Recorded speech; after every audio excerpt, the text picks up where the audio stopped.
Hi guys! Tonight we're going to wander into a place you don't normally imagine as part of a castle tour. Forget grand banquets and glittering halls for a moment. Instead, picture yourself padding along a stone corridor, the air sharp with winter frost, your breath puffing white clouds in front of your face. Your hands fumble at the edges of your cloak, trying to tuck the wool closer against your body, but the icy draft seeps through anyway. You are not heading for the chapel or the armory.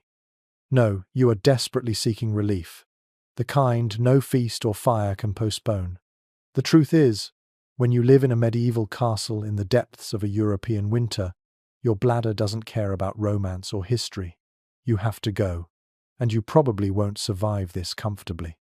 So, before you get comfortable, take a moment to like the video and subscribe, but only if you genuinely enjoy what I do here.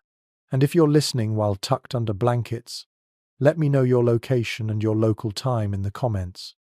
Now, dim the lights.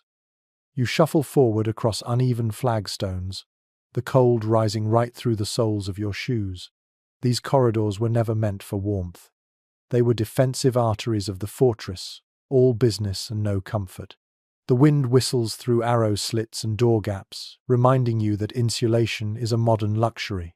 Imagine the sound a hollow moan echoing down the hallway mixed with the dull drip of water where melted snow sneaks in through the roofline. Each step is an argument with your own body. Do you hold it in and curl back by the fire, or do you face the walk of frosted dread toward the garderobe? The term sounds almost elegant, doesn't it? Garderobe literally to guard the robes. It hints at the medieval custom of hanging clothing in these small toilet chambers because the odor was believed to repel moths. That's your mainstream fact for the evening. Clothes, closets, and bathrooms were sometimes the same space, a peculiar overlap of hygiene and wardrobe. The thought of silken gowns and wool cloaks absorbing the tang of ammonia and worse is enough to wrinkle your nose. Still, that was their logic. You push on. The chill intensifies as you near the outer walls because most toilets were built in projections overhanging the moat. That meant the room you're entering isn't cozy or central, it's stuck like a stone box on the edge of the castle, exposed to every icy gust. Your fingers brush the rough lintel as you pass through. Inside, the air is biting, thick with a mix of damp stone and faint, sour undertones. Now here's a quirky tidbit. Some visitors claimed that these little chambers were among the safest places to gossip. The theory was that no one would linger to eavesdrop in the biting cold, so quick exchanges of secret news often happened while two people crossed paths near the garderobe. Imagine it whispers about alliances or affairs traded just outside the stinkiest room in the fortress. It makes you smile, even as your toes numb against the floor.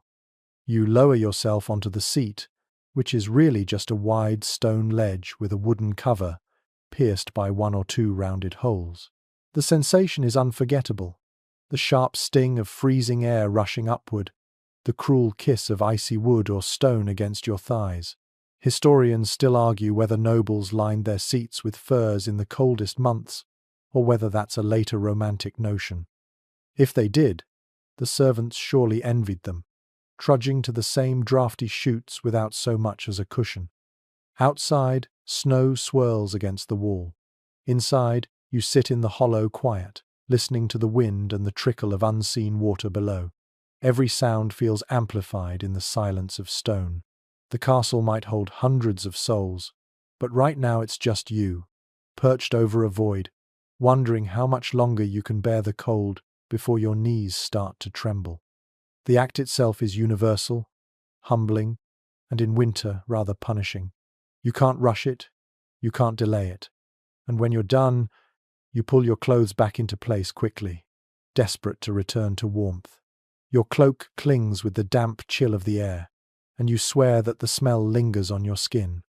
That, then, is your first true taste of castle life, in the harshest season.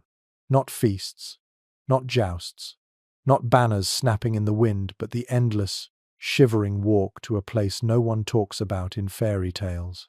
You begin to understand why chamber pots by the bed became so precious, why servants muttered about their duties with weary faces, why entire architectural features were dedicated just to funneling waste away from the noble halls.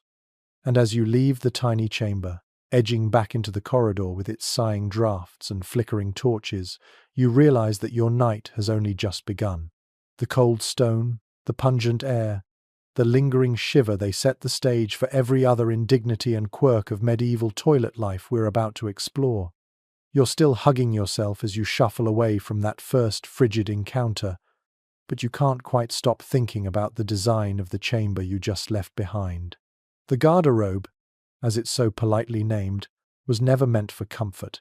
It was meant for efficiency or, more bluntly, for getting waste out of the castle as quickly as possible.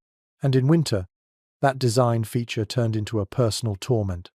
You push open another heavy wooden door, its iron strap hinges creaking, and step into a different garderobe. The cold hits immediately. The chamber is barely larger than a closet, with a tiny slit in the wall for light. That slit doubles as a vent, so a stream of freezing air pours through it like a knife. You feel the air curl around your ankles, tugging at your legs with the relentlessness of an invisible hand. It's as if the outside winter has been invited straight into this stone cubby. That draft isn't an accident. Castle builders knew waste carried more than just a bad smell, it carried disease. So they designed these little latrines with intentional airflow. Ventilation, they called it, though you'd probably call it an Arctic wind. A mainstream historical fact here. Archaeologists have found garderobes built in external projections known as garderobe towers, carefully planned to funnel odors away from living spaces. In summer, that meant some relief from stench. In winter, it meant your backside froze. You lower yourself again, shivering as the cold rises up the shaft. The wooden seat is slick with condensation, rimmed with a touch of frost. The draft whistles upward with surprising strength, as though the moat itself is breathing at you. You clench your cloak tighter around your shoulders, but there's no true escape. The cold is everywhere. Here's a quirky little aside. Records suggest some people tried to cheat the draft by stuffing bits of cloth or hay into the seat hole when it wasn't in use. It helped reduce the upward rush of icy air, but it also risked clogging the chute, which no servant wanted to deal with. Imagine the muttering, the curses, the freezing hands prying out soggy lumps of hay because someone couldn't stand the wind in the night. And yet, the experience wasn't just about physical discomfort, it was about vulnerability. As you perch there, exposed to the elements, you're aware of how precarious this whole arrangement feels. The shaft below is just open space, stone, chute, air, and then, if you're lucky, water. There are tales of enemies sneaking into castles through poorly guarded garderobe shafts, using the very chutes meant for waste as secret tunnels. Historians still debate whether such stories are exaggerated or rare, but real, but the thought lingers. While you're shivering, trousers down, you're technically sitting on one of the weakest defensive points of the castle. The soundscape adds to the unease. From below you hear trickles of water, maybe the faint echo of wind whipping past the chute. The air carries scents dulled by frost but never erased, sharp, sour, earthy. You might even catch the faint murmur of voices from the courtyard if the garderobe juts out above it. Imagine then, using this place while knowing your every grunt or sigh could be overheard by anyone unlucky enough to pass beneath. Back in the corridor, torches hiss and pop, their warmth a weak promise compared to the roaring fire in the great hall. But the garderobe remains, its icy breath, a reminder that winter in a castle didn't care whether you were king or kitchen servant. Everyone faced the draft. The difference was in how often you dared to face it. Some would hold back, waiting until the last possible moment, shivering and shifting uncomfortably at feasts, just to avoid the icy punishment of that little room. You picture yourself doing the same. You hesitate at the doorway knowing you'll have to return eventually, but already bargaining with yourself. Maybe less ale at supper, maybe an extra blanket and a chamber pot within reach. Anything to avoid that piercing cold rushing up from below, making every visit an ordeal. And so you trudge onward, realizing that in the Middle Ages, The simple act of using the toilet wasn't just inconvenient. It was a test of endurance against the elements, a nightly gamble between dignity and frostbite. You wander deeper into the castle, the stone walls narrowing, the ceiling lowering, until you come across another little chamber carved into the thickness of the outer wall. This one feels different, not so much a room as a ledge built into the fortress itself. You step inside and realize you're standing over nothingness. That's what strikes you first. The medieval toilet isn't a comfortable wooden chair with armrests, or even a seat shaped with consideration for the human body. It is a board, sometimes stone, often rough, set over an open shaft that drops straight down into the moat or the sheer air beyond the walls. The effect is unnerving. Your modern instincts look for safety features, rails, walls, perhaps even a friendly reminder sign.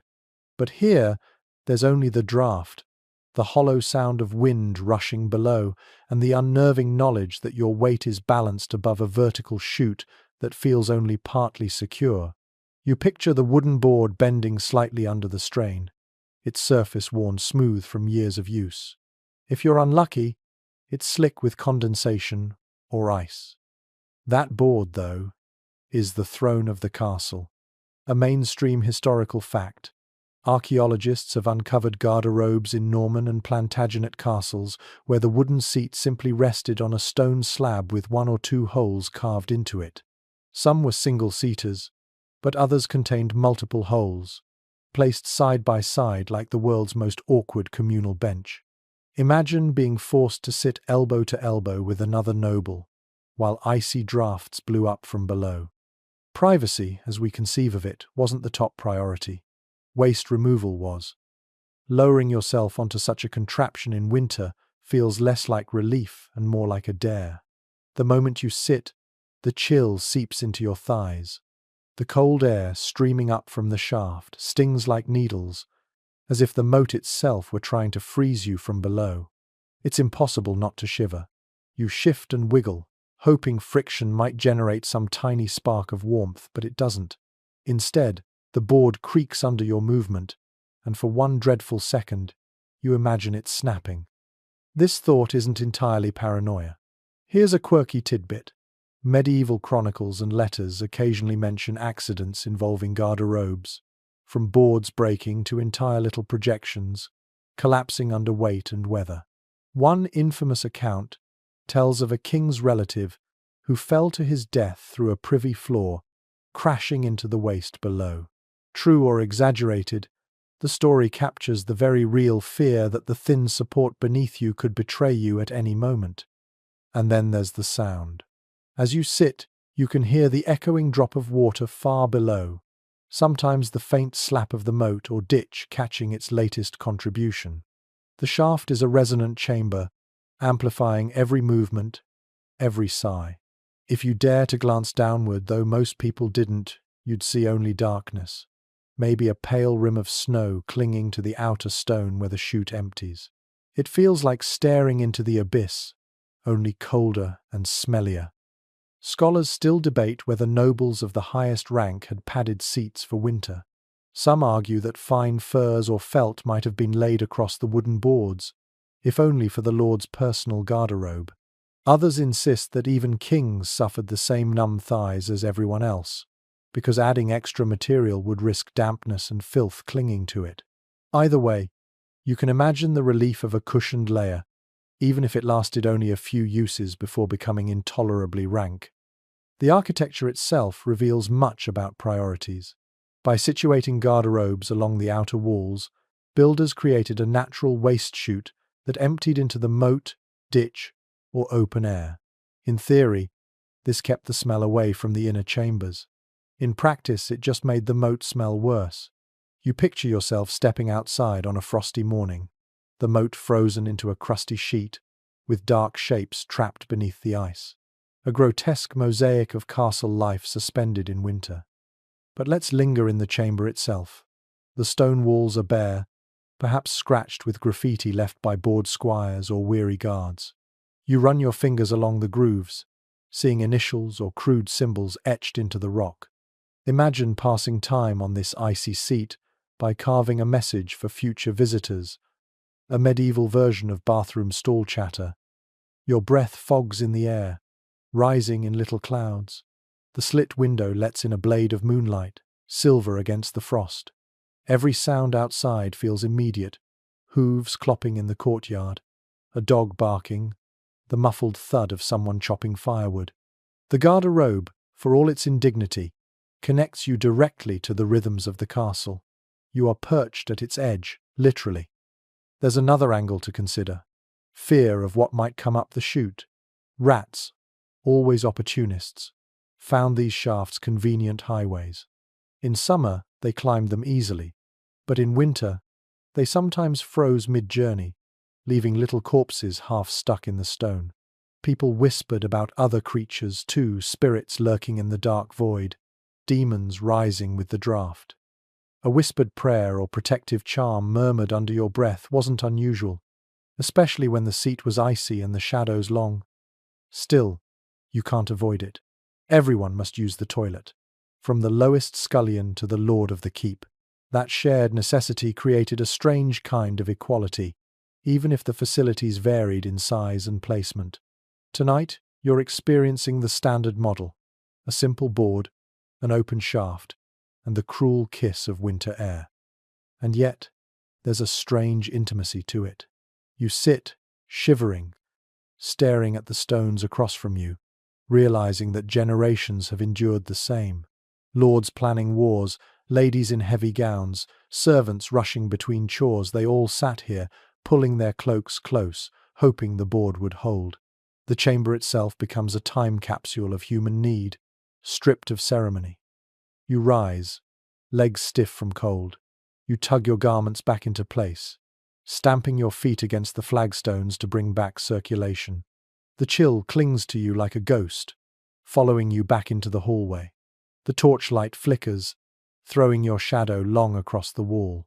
You think of the shaft you just left behind, its endless drop, its hollow sounds, and you realize how much of castle life balanced on such precarious boards, suspended over voids of waste and ice. The seat over nothingness is more than a toilet. It's a reminder of fragility in a world of stone. Castles might look mighty, their walls defiant against time and weather, but even here, in these private recesses, life was delicate, uncomfortable, and sometimes laughably human. And as you shuffle away, cloak dragging behind you, the sound of the wind through the garderobe tower follows you down the hall, like a cold whisper reminding you that winter never leaves, not even in the most private of moments. You tug the cloak tighter around your body as you walk along the icy corridor again, but the memory of that wooden board above the void lingers. What strikes you most is the relentless cold. It's not just the sensation of icy stone underfoot or the frost-laced air in the garderobe. It's the way the cold seems alive, sneaking in from below, rising up through the chute like some mischievous sprite intent on nipping at your skin. You've never felt a breeze so personal, so direct, as the one that comes roaring up from the open shaft. Castle garderobes were, by design, open-ended. Waste dropped down into a pit, a moat, or the bare earth beyond the wall. This meant that in winter, when the outside air grew sharp and merciless, the shaft became a funnel sucking the cold inward. You lower yourself onto the seat again carefully. Hesitantly and immediately the chill rises, kissing your thighs and belly with the intimacy of frost itself. Your breath catches, and for a moment you wonder if you might leap up out of sheer shock. Here's a mainstream fact. Medieval builders often angled the garderobe shafts slightly outward so that waste would fall directly into running water, or at least away from the walls. But this clever design also meant that the chute acted like a chimney in reverse, drawing air inside. On summer days, that airflow was a blessing, carrying odors outward. On winter nights, it was a curse. You're essentially sitting on top of a windpipe that has chosen the worst possible moment to exhale. You shift on the board, trying to find a position that spares you from the icy blast. It's impossible. The shaft is wide enough that the air finds its way around you no matter how you perch. The sensation is so intrusive that you can't help but mutter under your breath. Your words echo faintly down the chute, as though mocking you from below. Now for a quirky tidbit. Some households tried to soften this experience by draping cloth around the seat or even hanging animal skins over the opening when the garderobe wasn't in use. It worked like a primitive plug, though servants hated dealing with the damp, fouled cloth afterward. There's even mention of wool being stuffed down temporarily to block the draft, though that came with the risk of clogging the chute. You imagine a weary servant in midwinter, prying frozen lumps of wool from the shaft with numb fingers, silently cursing the lord who demanded it. But the draft wasn't just uncomfortable, it inspired fear. People in the Middle Ages firmly believed in miasma theory, the idea that bad air carried illness. A sudden gust of cold air rising from the garderobe wasn't just unpleasant, it was thought to be dangerous. Many believed the chill could settle into your bones, bringing fevers or worse. Scholars still debate whether those fears of night air were exaggerated superstition or a dim awareness of germs, but to you, perched and shivering, the fear feels utterly believable. You can almost sense the cold trying to worm its way deeper into your chest. The wind whistles and moans up the shaft, and you can't help but listen. It almost sounds like voices. Perhaps you hear a long sigh, a whistle like a far-off cry. It's eerie, and in the half-dark, with only a flickering candle for company, your imagination fills in the blanks. Was that the howl of winter, or the groan of some spirit dwelling in the depths? People whispered about demons climbing through privies, mischief-loving imps that rode the drafts. A little prayer murmured here wouldn't be out of place. You remember too that you are exposed, not just to the cold but to sound. Every shift of your body, every clearing of your throat, travels downward. In the courtyard or moat below, someone might hear the echoes. It's not exactly dignified, but then again, dignity takes a back seat when the air is freezing your very skin. Imagine now that it's the dead of night. The corridors are dark, torches guttering low. You creep from your bedchamber, the stone biting into your bare feet, your cloak clutched tight. Every step makes you question the decision. You reach the garderobe and lower yourself, only to be greeted with that rush of icy wind. Your teeth chatter as you try to finish quickly, all the while wondering how anyone survived winters like this. And here's a historical whisper that's both fascinating and dreadful. Some chronicles suggest people timed their bathroom visits strategically, holding off until midday when the sun might warm the air just enough to make the experience bearable. Nighttime trips were avoided if possible. Instead, chamber pots were used indoors, even if it meant waking a servant to empty them later. The drafty garderobe was simply too punishing. But sometimes there was no choice. The chamber pot was full, or the need too urgent. You had to face the shaft. And so you sat as you do now, feeling the cold air crawl across your body, numbing, biting, relentless. It turns an ordinary act into an ordeal. You count the seconds, willing your body to hurry. You think of the fire in the great hall, the blankets on your bed, the comfort that waits if you can just endure. You rise quickly, tugging your garments back in place. Your legs tremble with cold. You stamp your feet and rub your arms, but the chill clings, almost like a possession. You hurry back into the corridor, eager for warmth. Behind you, the garderobe sits silent, the draft still blowing, as eternal and merciless as the winter itself. You start to notice the irony. The castle, a fortress of strength, could not protect its people from the simplest torment. The wind outside was also the wind inside. The walls that kept enemies at bay let the cold seep in freely, funneled through the very systems meant to carry waste away. The grandeur of banners and battlements meant little when your most private moments were spent shivering over an open shaft. You pause, pressing your hands to the stone, feeling its icy surface. You realize this was the reality for everyone, lords, ladies, and servants alike. The garderobe draft was the great equalizer. It didn't matter if you wore silk or sackcloth, the cold found you all the same. And as you shuffle back toward the faint glow of firelight, you know that the story of castle life is incomplete without this detail. Yes, There were feasts and hunts, dances and tournaments. But there was also this: the midnight walk, the icy seat, the cruel wind rising from below. Without it, you'd miss the raw humanity of the Middle Ages, the truth hidden behind stone walls and romantic myths. The draft was not just a feature, it was a daily, nightly, lifelong companion, one that shaped habits, inspired fears, and left every castle dweller with memories they would rather not describe but never truly forget. You wrap your cloak more tightly, but no matter how snug you try to make it, the cold in these stone corridors seems to slip through every fold. The castle doesn't offer much comfort, not when the winds bite from every angle, and especially not when nature calls. You've seen the drafty garderobes, you've perched on the hard boards, you've heard the eerie whistle of air rushing up the shaft. But one truth about medieval winters stands clear. Nobody was foolish enough to face that ordeal without preparing first. And the key to preparation was layers upon layers of wool. You can picture it now, as you tug at the coarse cloth wrapped around your own body. In the Middle Ages, wool was the universal fabric. It was plentiful, warm, and surprisingly versatile. Your under-tunic is made of a softer, finer weave, though it still feels scratchy compared to modern comforts. Over it hangs a heavier tunic, maybe dyed in subdued earth tones, and above that, a thick cloak clasped at the shoulder with a pin. Some wore hoods, others wrapped themselves in mantles lined with sheepskin.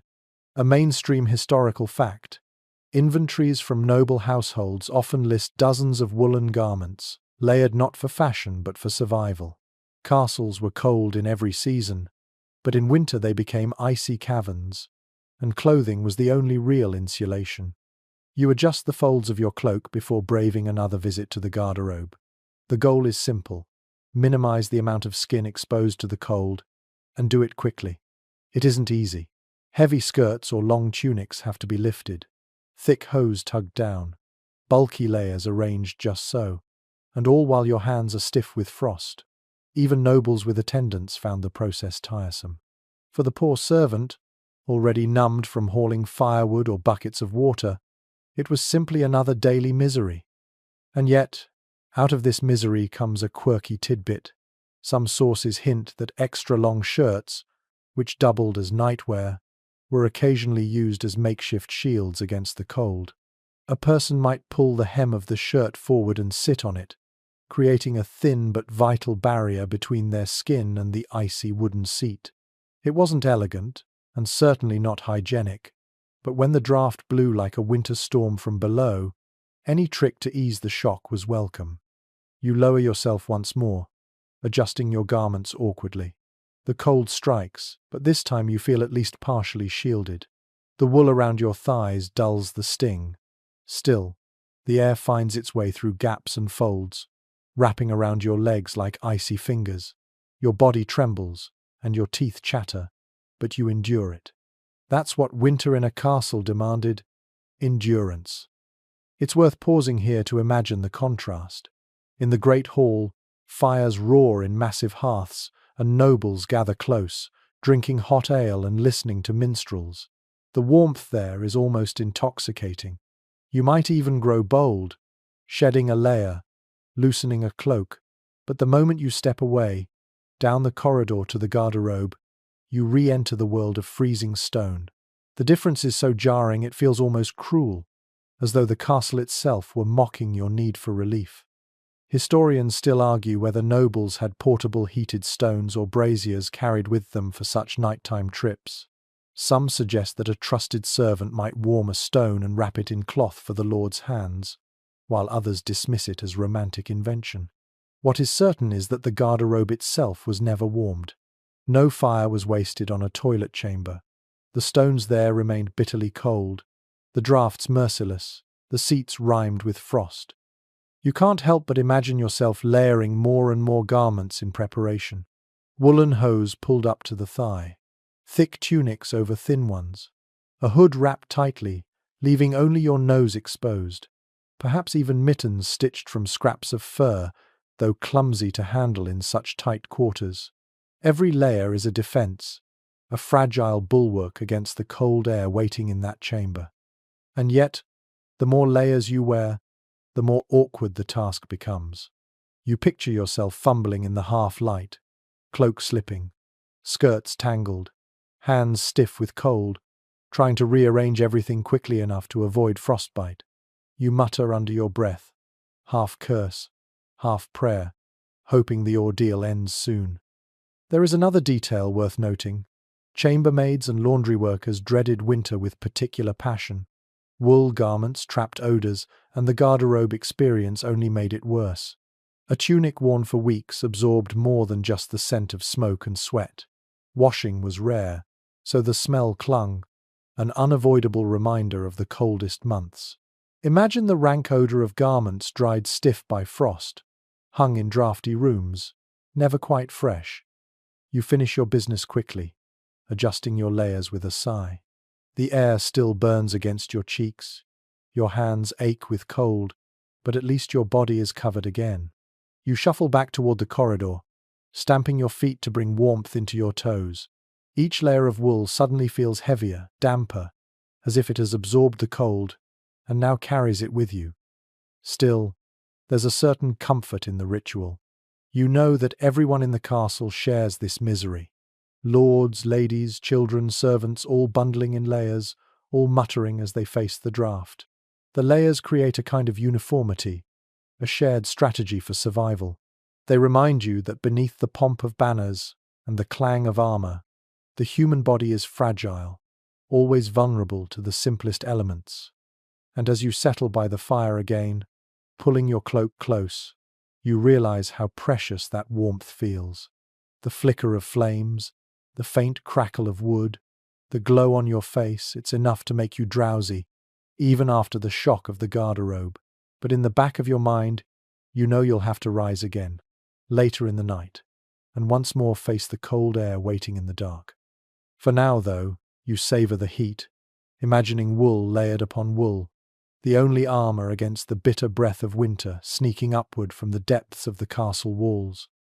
You wander farther into the castle's sleeping quarters, where narrow wooden doors open into chambers used not just for rest, but also, in their own way, for necessity. The garderobe is one thing, an icy box perched above a chute, but castles also had another option for those unwilling to brave the drafts. Tonight, you're about to discover the curious, sometimes uncomfortable truth of the multi-seat toilets, where privacy gave way to practicality, and the cold season turned the experience into an even stranger ordeal. Step into a slightly larger room now, and instead of one lonely board, you see a long wooden bench stretching across the wall. Several neat round holes have been cut into it, side by side. The room might hold 3 or 4 people at once, sometimes even more in the biggest castles.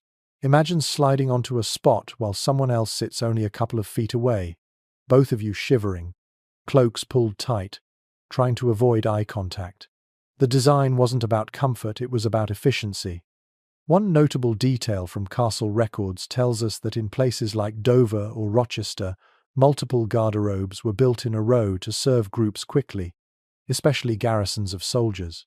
Castles housed dozens, even hundreds of people, and winter didn't lessen the need.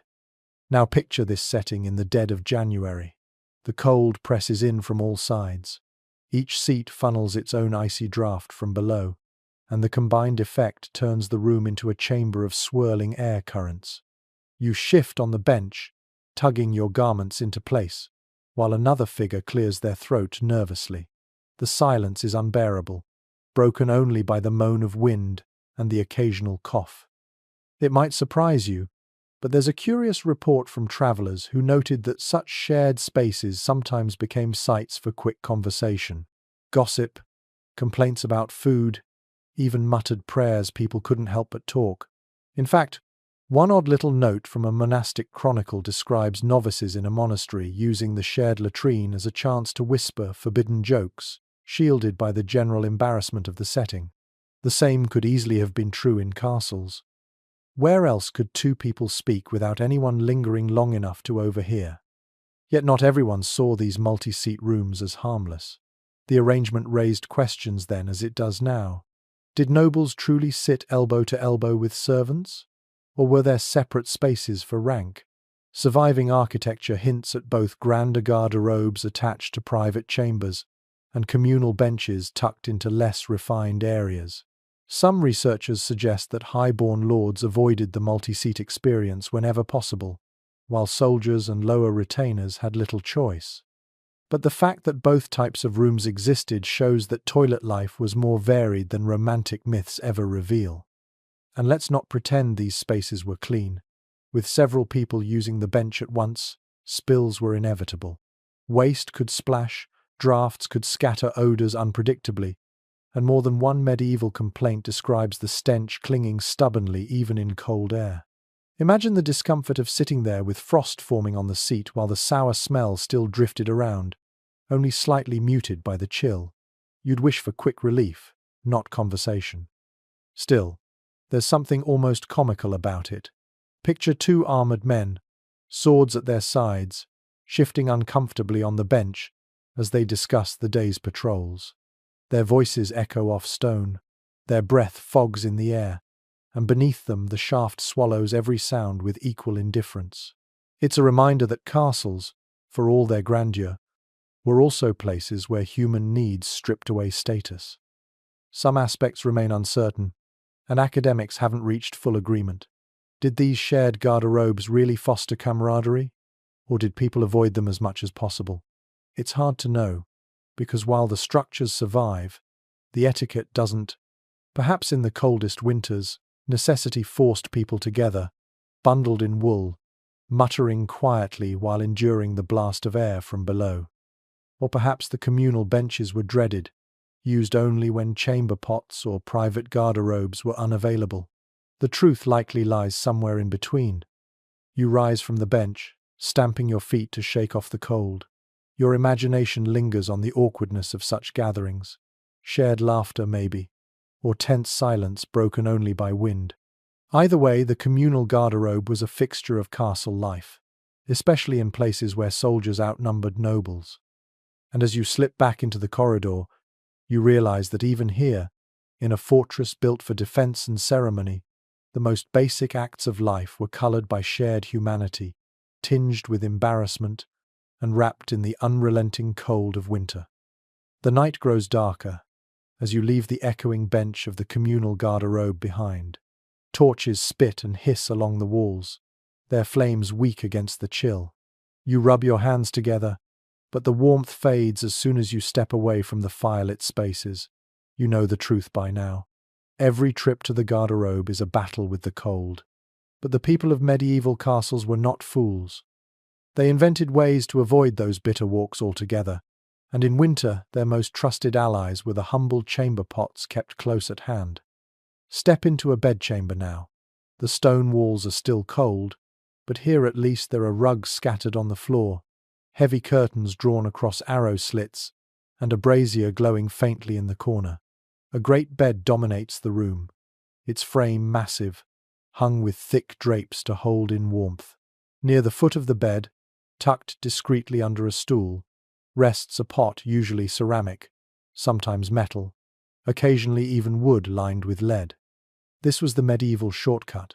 When the urge struck in the middle of the night, you reached for the pot instead of trudging through icy corridors to the garderobe tower.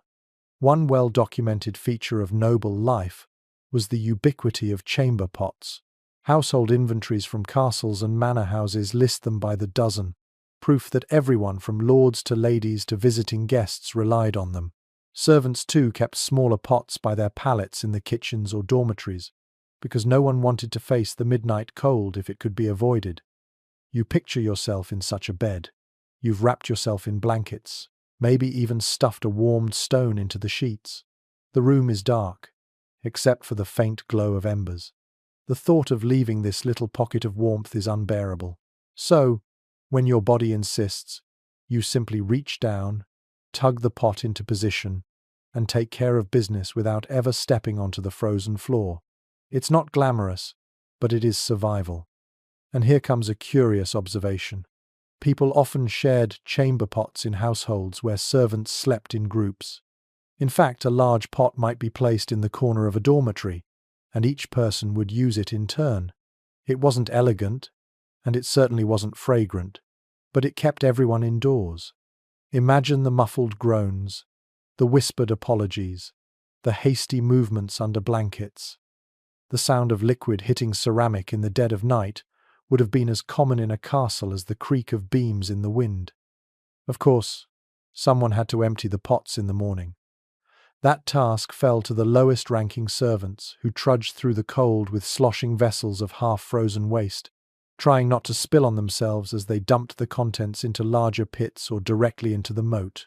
One chronicler mentions how these servants were mocked for their smell, nicknamed dirty hands, or worse. You can almost feel their misery, numb fingers gripping handles, faces twisted in disgust, breath clouding in the frosty air. There's an odd little note that sometimes, in especially cold weather, the contents of the pot would freeze solid before morning. Servants then had to shake the lump out like a stubborn jelly, banging the pot against the ground to free it. The thought makes you grimace and laugh at once. What an image! Frozen waste clattering out onto the snow, steam rising faintly in the pale dawn. Not all chamber pots were plain. Nobles often had decorated ones, glazed with bright colours or painted with patterns. Some were even inscribed with mocking phrases. Imagine using a pot that sneered at your expense every time you looked down at it. Archaeologists have uncovered pots with faces at the bottom, so that you'd be aiming directly at a caricature. It was humour in a world that otherwise offered little comfort in this department. But while the chamber pot spared you the walk, it brought other worries. In small rooms, the smell lingered. Even if the pot was covered with a wooden lid, the odour seeped out. Curtains around the bed helped trap warmth, but they also trapped stink. You imagine lying under blankets, half asleep, nose wrinkling, wondering if enduring the drafty garderobe might have been worth it after all. Experts still puzzle over how common chamber pots were in the grandest settings. Some argue they were universal, even in palaces, while others suggest that nobles clung to their private garderobes and left pots to servants. The truth is hard to pin down, but the surviving evidence points toward practicality winning over pride. In winter, everyone wanted a pot close by, so you crouch by the bed, lifting the heavy pot in your hands. Its surface is cold, almost painfully so, and you shiver as you set it back down. You pull the blankets tighter, grateful that this option exists, even if it's less than dignified. The chamber pot was not a luxury, it was a necessity, a lifeline in the bleakest months. As dawn begins to edge across the horizon, you hear the shuffle of servants' feet, the clatter of pots being collected, the muttered curses of those tasked with the morning's foulest chore. You close your eyes, sinking back into the warmth of your blankets, and you can almost forget the drafty garderobe tower for a little while longer. But the castle outside still breathes frost. The cold waits in the corridors, and sooner or later you'll have to face it again. The chamber pot is only a temporary escape. The morning light seeps through narrow arrow slits, pale and weak, barely enough to chase away the chill. You shuffle out of the bedchamber, careful not to kick the chamber pot tucked near the stool. The room is warmer than the corridor, but it still holds a faint sour tang. The reason is obvious. Pots may have spared you the midnight walk, but someone must deal with them at dawn. Step now into the courtyard, where servants move about with buckets and jugs, their breath puffing in the frigid air. Among them are those burdened with the least envied duty, emptying the chamber pots. You see them trudging along, each carrying a sloshing vessel, faces twisted in distaste. Their boots slip on patches of ice as they make their way toward the moat or refuse pits. The sound is unmistakable, liquid slopping against ceramic, mixed with muffled curses. From castle account rolls, we know that this was often assigned to lower servants or young boys, sometimes even women who worked in laundries. These workers were called by many names, but none flattering. One account from 14th century England records payments to gong scourers, tasked with clearing not just pots but also the deeper cesspits. The word gong meant dung, and scourer meant cleaner, a title that summed up their life's work in two sharp syllables. As you watch, you notice the frozen edges on the pots. The waste inside has stiffened during the night, turning into strange half-solid lumps that clink against the sides. One servant bangs a pot against the ground to shake free a stubborn block, grimacing as the sound echoes through the courtyard. It's both absurd and pitiful, and you can't help but smile grimly at the thought of this bizarre winter ritual. And then, the disposal itself.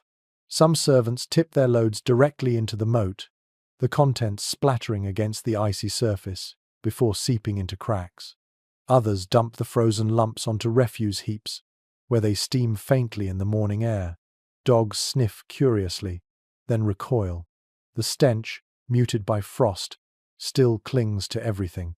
Archaeological digs around castle moats often reveal layers of organic waste, proof of centuries of this practice. It wasn't just human waste either. Kitchen scraps, bones, broken pottery, all tossed together. In winter, the mix froze into grotesque sculptures of daily life. You imagine leaning over the parapet, looking down at a frozen sheet dotted with strange shapes, each one a testament to last night's meals and necessities. But while the moat served as a dumping ground, it also posed problems. Water supplies could be contaminated. Rats thrived in the mix. Historians note that outbreaks of illness often followed winters when waste disposal was especially careless. Some researchers argue that freezing may have slowed the spread of disease, but others caution that thaw in spring released all the filth at once. The debate lingers, unresolved, much like the smell itself. For the servants, though, such worries were secondary.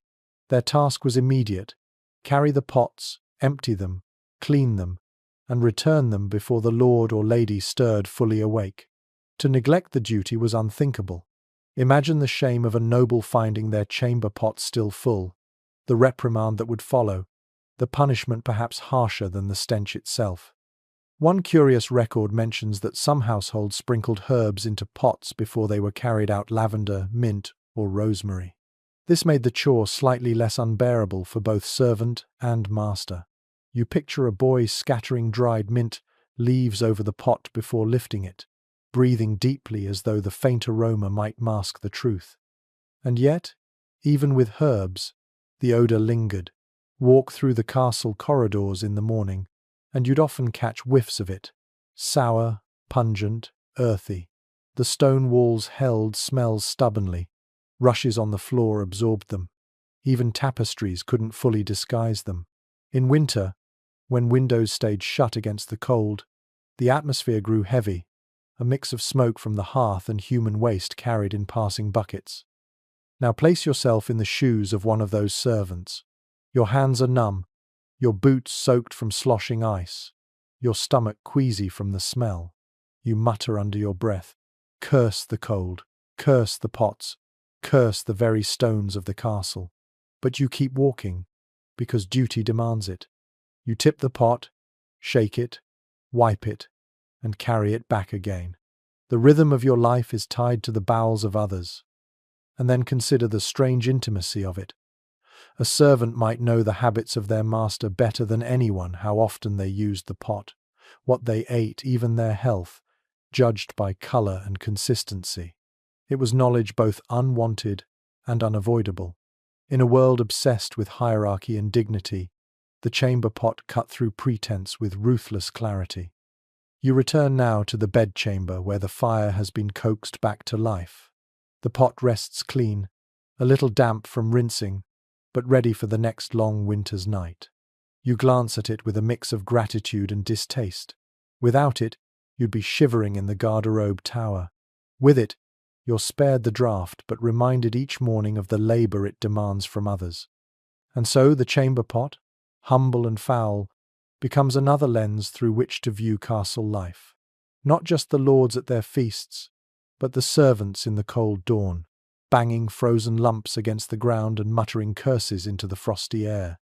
The dawn settles into a brittle winter morning, frost glittering across the courtyard stones, every sound carrying sharp and clear in the thin air. By now you've seen chamber pots hauled, shaken, dumped, and rinsed. You felt the cold drafts of garderobes and the numb weight of woolen layers.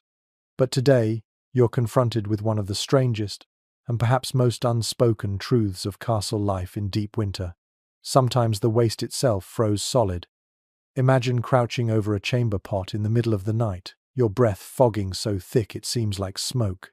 You finish your business, slide the pot back beneath the bed, and fall into uneasy sleep. By the time morning comes, the liquid has stiffened into a pale, glistening slab. The surface looks like glass, with faint cracks running across it. Touch it with a finger, and it's hard as stone. In the coldest winters, this was no rare occurrence, it was normal.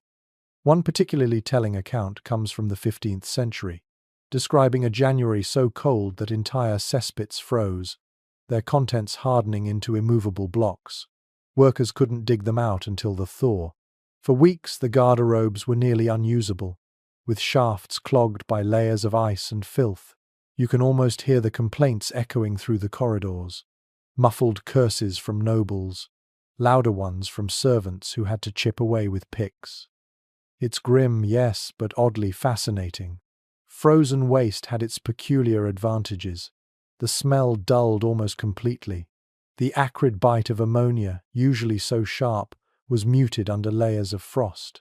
Servants carrying frozen blocks found the job less nauseating, though no less humiliating. You can imagine one trudging across the courtyard, bucket in hand, chunks rattling like stones, his breath puffing white. There's even a curious record from a German castle, where children apparently used frozen lumps as projectiles, hurling them across icy yards in fits of laughter. It sounds like grotesque mischief, but in a world with few toys and endless winter, what else could you expect?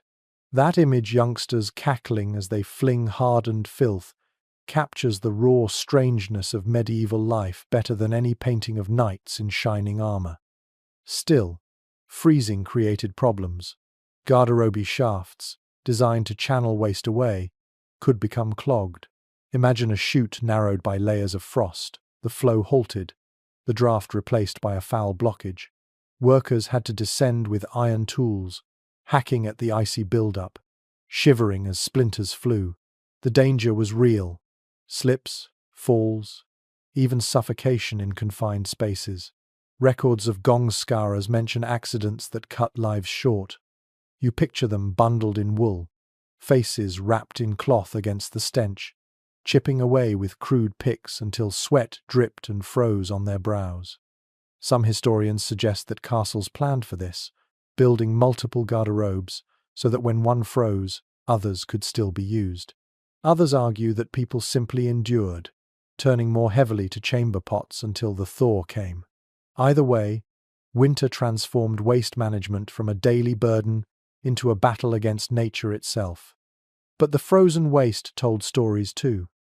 Archaeologists today study cesspits from castles, finding preserved seeds, bones, and even parasites inside. The freezing winters helped preserve these layers, turning them into time capsules. From them we learn what people ate: barley, beans, pork bones, and what diseases plagued them. It's odd to think that the cold miseries of medieval life have become the clues through which we piece their world back together. Back in your imagined castle, you watch a servant struggling with a blocked chute. He bangs at the ice, muttering while the noble household grows impatient. The great hall echoes with complaints. The garderobe is unusable. The smell is worse. The servant's too slow. Nobody thanks him when he finally clears the way, soaked with sweat that chills instantly on his skin. He goes back to his corner, exhausted, only to face the same task again tomorrow. And then there's the psychological toll. Imagine lowering yourself onto a seat rimmed with ice. The shock would be unbearable. The wood so cold it seemed to burn. People wrapped themselves in extra wool, tried to hover instead of sitting fully, or simply avoided the garderobe altogether. In some winters, avoidance became impossible, and misery ruled. Not every story is bleak, though. One traveller's note from Burgundy hints that frozen waste was sometimes seen as proof of divine judgment. God himself has turned the foulness of man into stone. The remark drips with irony but also reveals the medieval mindset interpreting even bodily functions through the lens of faith. Scholars remain divided on how much freezing actually helped sanitation. Some argue it slowed rot, lessening disease in cold months. Others caution that when spring thaw arrived, the sudden release of filth spread illness more swiftly. The truth is likely complicated, as survival often is. For you, sitting in this castle, the reality is simpler. Each winter night brings the same dread, the same frozen outcome, the same clumsy ritual of dumping blocks into the moat. Picture yourself now standing on the battlements, looking down at the frozen moat. The ice is thick, but dark shapes lie trapped beneath. Some are animal bones, some kitchen scraps, and some, inevitably, human leavings. The sight is grotesque yet strangely mesmerizing, an accidental museum of castle life, preserved until spring frees it. You pull your cloak tighter and step back inside. The warmth of the hall greets you, the smell of roasting meat replacing the faint stench from outside. You sit near the fire, listening to minstrels, trying to forget the images of frozen blocks and clogged chutes. But you know you'll remember. Because for all the grandeur of castle life, for every story of nights and feasts, there was always this other story too, the story of frozen necessity, endured in silence, shaping daily life as surely as swords or banners ever did. The fire in the great hall crackles and pops, logs spitting as they burn, and for a moment you feel as though the world outside has softened. But when you step away, crossing the drafty corridor, the air grows sharp again, biting your cheeks, creeping into your bones. You're heading toward another garderobe, and as you push open its wooden door, a realization dawns. The cold has one strange mercy. It changes the smell. Step inside, and you expect the usual sour punch to the nose, that mixture of ammonia and damp stone. Instead, you find something else muted, dulled, almost muffled by the frost. The stench is still there, but winter has numbed it, just as it numbs your fingers. It's as if the very air has frozen the odors mid-breath, trapping them before they can fully unfurl. We know from written observations that people noticed this difference. One cleric's journal from the 13th century even praises God for the clean scent of winter garderobes, a phrase that would make you chuckle if your teeth weren't already chattering. That line reveals a basic truth. The cold was both enemy and ally. It froze your skin, stiffened your joints, and sent icy drafts up through the seat, but at least it dulled the stink. You settle onto the board, cloak wrapped tightly, and you breathe cautiously through your nose. The air smells faintly earthy, perhaps even mineral, more like wet stone than foulness. It's not pleasant, but it's bearable. The relief is temporary, though, because the cold that spares your nose attacks the rest of your body without mercy. Here's a curious note from castle life. Herbs and rushes were often scattered across floors to fight odors. In garderobes, sprigs of juniper, rosemary, or thyme might be left on shelves or stuffed into cracks. The cold made them last longer, their fragrance sharper against the muted smells. Picture a weary servant tossing handfuls of herbs into a shaft, muttering that the rosemary worked better than prayer. The scent lingers faintly even now, mixing with the frost, a ghost of summer in the heart of winter. But don't let the herbs and frost fool you. The smell never vanished completely. The cold slowed decay but didn't erase it. Sometimes the odor clung even more stubbornly to garments, because wool absorbed scents like a sponge. Servants complained of laundry that never smelled fresh, even after rinsing. You can imagine a cloak stiff with frost, reeking faintly of smoke and waste, no matter how many times it was shaken out. And here comes the irony. While winter spared the nose in some ways, it also trapped people indoors for longer periods. The result? More chamber pots filled, more waste waiting to be carried out, more chances for smells to accumulate in hallways and stairwells. The stench didn't float as freely through the air, but it concentrated in pockets, clinging to fabrics and hiding in corners. Step past a tapestry, and you might catch an unpleasant whiff frozen into its folds. Some researchers argue that medieval people were so accustomed to smells that they hardly noticed them. Others insist that complaints in chronicles about foul air, noxious vapors, and the like prove that odors were as offensive then as now. The truth is likely somewhere in the middle. Perhaps you, living in the castle, would wrinkle your nose but carry on, the smell becoming part of daily life. Still, you'd remember the rare moment when frost dulled the stench enough to make a garderobe feel almost tolerable. Yet tolerable doesn't mean pleasant. Imagine sitting in silence, every sound amplified by stone, the drip of water, the whistle of wind, the shuffle of rats somewhere below. You inhale cautiously, grateful that your nose isn't assaulted, but the air is so cold that each breath cuts like glass. You pull your cloak tighter, shifting your feet against the icy floor, and you wonder how much longer you can endure. There's a strange sort of comedy in it. You've traded one misery for another. Less smell, more cold. You find yourself thinking fondly of summer, when at least the draft warmed your skin, even if it carried foulness with it. You chuckle quietly, then clamp your mouth shut, because laughter makes you breathe deeper, and deeper breaths draw in more of the lingering odor. One odd custom noted in some households was the practice of burning incense before noble guests used a garderobe. Imagine a servant walking ahead with a small brazier, smoke wafting into the cold air, sweet spice battling the sharper stench. In winter, the incense smoke hung in the still, icy chamber like a frozen veil. You'd sit surrounded by it, half choked, half comforted, uncertain whether to thank or curse the effort. You rise quickly, pulling your garments back into place. The smell may have been softened, but the cold has sunk deep into your legs.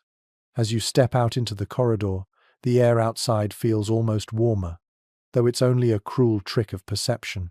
You shake your head, realizing that every trip to the garderobe is a negotiation between discomforts.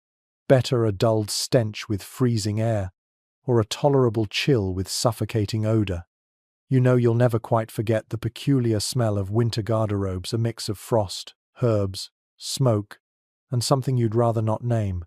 It's part of castle life, woven into the fabric of daily routine, endured by nobles and servants alike. Back in the hall, you sink onto a bench near the fire. Someone passes a mug of hot ale, and you lift it to your lips. The warmth spreads through your chest, chasing away the last icy breath of the garderobe.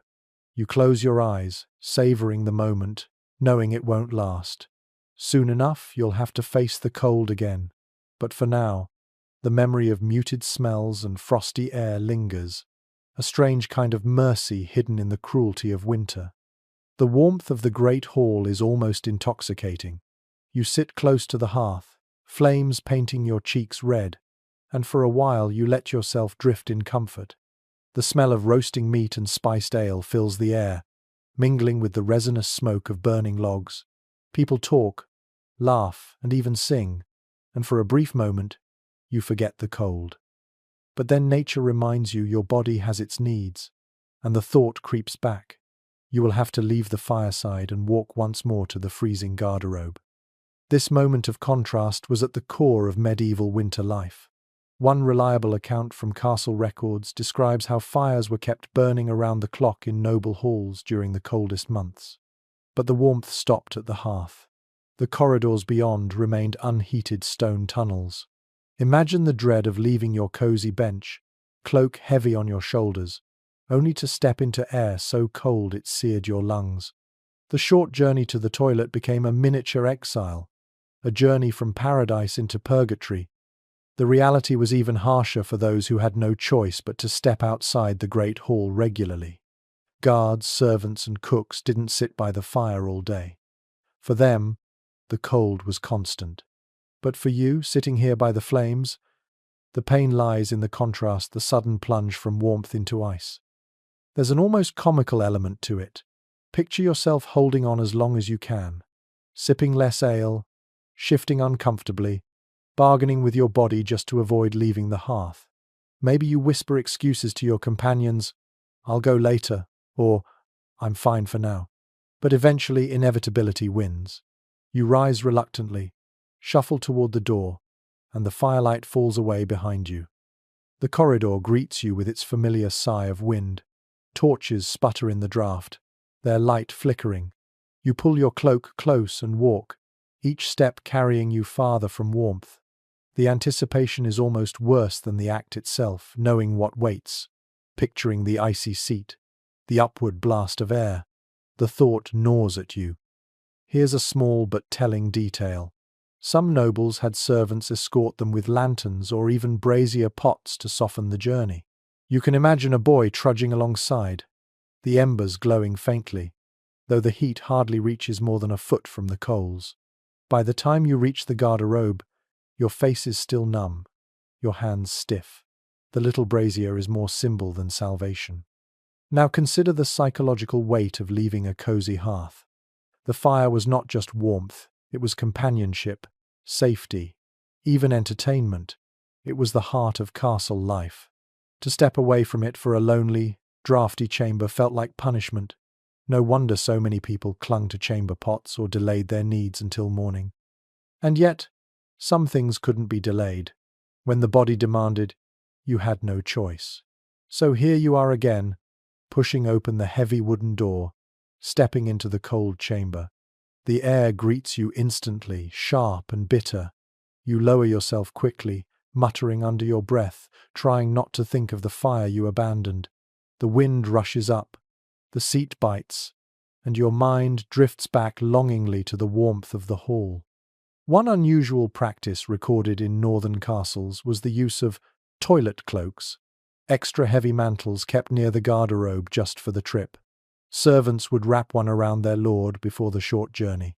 Imagine a noble, layered in fabric, still shivering as he perches on the board. The cloak offered some comfort, but the drafts paid no heed to status. Everyone endured the same icy assault. Researchers continue to debate whether garderobes were ever lined with insulating materials for winter, perhaps straw along the walls or furs on the seats. Some suggest they were, citing traces of organic material found in shafts. Others argue such comforts would have been too impractical, quickly fouled by moisture. Whatever the truth, the general picture remains. Most people faced the garderobe with only their regular garments, no matter how bitter the cold. Back in the great hall, the fire still roars.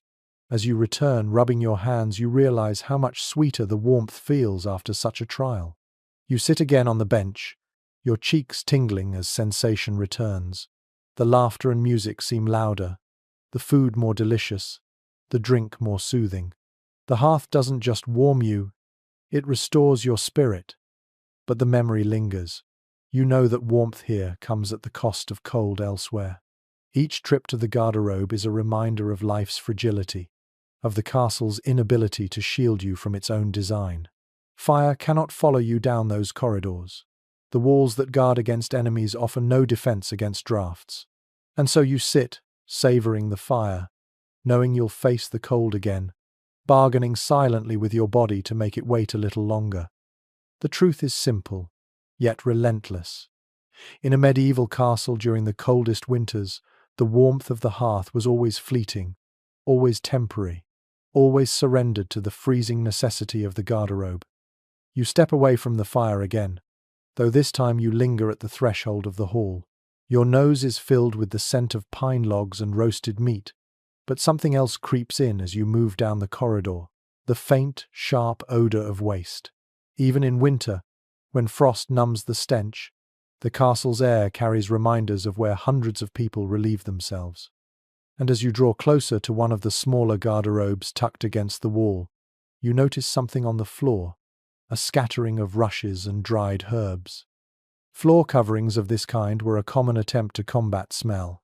Instead of rugs or carpets, which were expensive and rare, castles often used rushes, reeds, or straw spread across the stone floors. Servants refreshed them now and then, adding aromatic plants like lavender, rosemary, and mint. Archaeological digs confirm this. Layers of old rushes still survive in castle debris, carrying traces of both perfume and filth. The idea was simple: trap the dirt, soak up the damp, and release a pleasant fragrance to balance the foul air. Imagine walking into this little chamber. The rushes crunch under your boots, brittle with frost at the edges. The herbs give off a faint fragrance when crushed, something sharp and green, almost medicinal. You lower yourself onto the seat, wrapping your cloak around you, and for a moment you feel tricked. The room smells faintly fresh, but the icy draft rising from below cuts through any illusion of comfort. One amusing glimpse into daily life comes from records of households ordering enormous quantities of herbs purely for this purpose. Lavender and mint were particularly popular. Imagine the absurdity. Fields of herbs grown not for medicine or cooking, but to sprinkle across toilet floors. It's a detail that brings a smile. You can almost picture the gardener's pride turning into a muttered complaint when yet another cartload of mint was sent straight into the garderobe. But the rushes did more than perfume. They also absorbed spills and waste. And here lies the darker truth. Those pretty herbs mixed with human dirt quickly. The scent masked the smell for a day or two, but soon the coverings reeked worse than the stone beneath. Chroniclers complained that castles often stank of rotting rushes, even in noble chambers. Imagine the garderobe, then, with layers of filth hidden beneath brittle stalks. The floor might look inviting, but one step too deep could sink your boot into something soft and unspeakable. And yet, the practice persisted. People clung to herbs and rushes as though they truly conquered the problem. It was part ritual, part hope. Sprinkle rosemary, scatter mint, and maybe, just maybe, the room will feel a little less unbearable. It speaks to a human truth. Even in misery, we reach for beauty. Not everyone agreed on their value, however. Some accounts praised the fresh scent of new rushes, others dismissed them as breeding grounds for vermin. Scholars remained divided. Did herbs meaningfully improve sanitation, or were they little more than medieval air fresheners? Whatever the verdict, you can almost smell the experiment as you sit here. Sharp rosemary battling ammonia, lavender faint against damp stone, mint crushed into something half pleasant, half rancid. You picture servants replacing the rushes, their hands red with cold. They carry baskets of straw and herbs, scattering them across the stone with practiced motions. They mutter as they work, the scent of rosemary clinging to their clothes, the task endless and thankless. By the next morning, the rushes will already be fouled, needing replacement once more. And think, too, of how these coverings connected to belief. Medieval people often associated scents with health. Good smells were thought to protect against disease, while foul odors carried sickness. So scattering herbs in the garderobe wasn't just about making it bearable, it was about survival. To breathe lavender was to breathe safety. To mask ammonia with mint was to guard against death. At least, that was the hope. You sit, cloak tight around your shoulders, feeling the herbs crunch beneath your boots. The smell is unusual, half garden, half cesspit. You wonder if you're truly safer or simply tricked by perfume. The draft from below continues its icy assault, indifferent to herbs, indifferent to faith. You hurry through your task, rise, and brush rushes from your shoes. When you leave the chamber, you glance back at the floor. The scatter of herbs looks almost decorative, like a careless attempt at beauty. But you know the truth. By nightfall, the fragrance will be gone, replaced by the same bitter stench. And tomorrow, the servants will bring more, starting the ritual again. The great hall greets you once more with warmth and the scent of meat. You sit, listening to laughter and music, but your mind lingers on the memory of mint crushed underfoot, lavender wilting in damp straw, and rosemary stubbornly releasing its scent against the tide of filth. You realize that castle life was never just about stone walls or armored knights. It was also about herbs scattered on toilet floors, tiny defenses against discomfort in a world where winter never let go. You've endured drafts that cut like knives, sat on boards that numbed your bones, and breathed through herbs scattered in a vain attempt to mask the stench. But now the question rises, what did people actually use to clean themselves once the deed was done? In the depths of winter, when snow clung to every battlement and ice rimed the moat, The answer was often as startling as it was practical. Toilet paper, as you know it, didn't exist in the medieval castle. Instead, people reached for whatever was available materials that were cheap, disposable, and close at hand. In warmer months, that might mean moss, straw, scraps of cloth, or even handfuls of grass.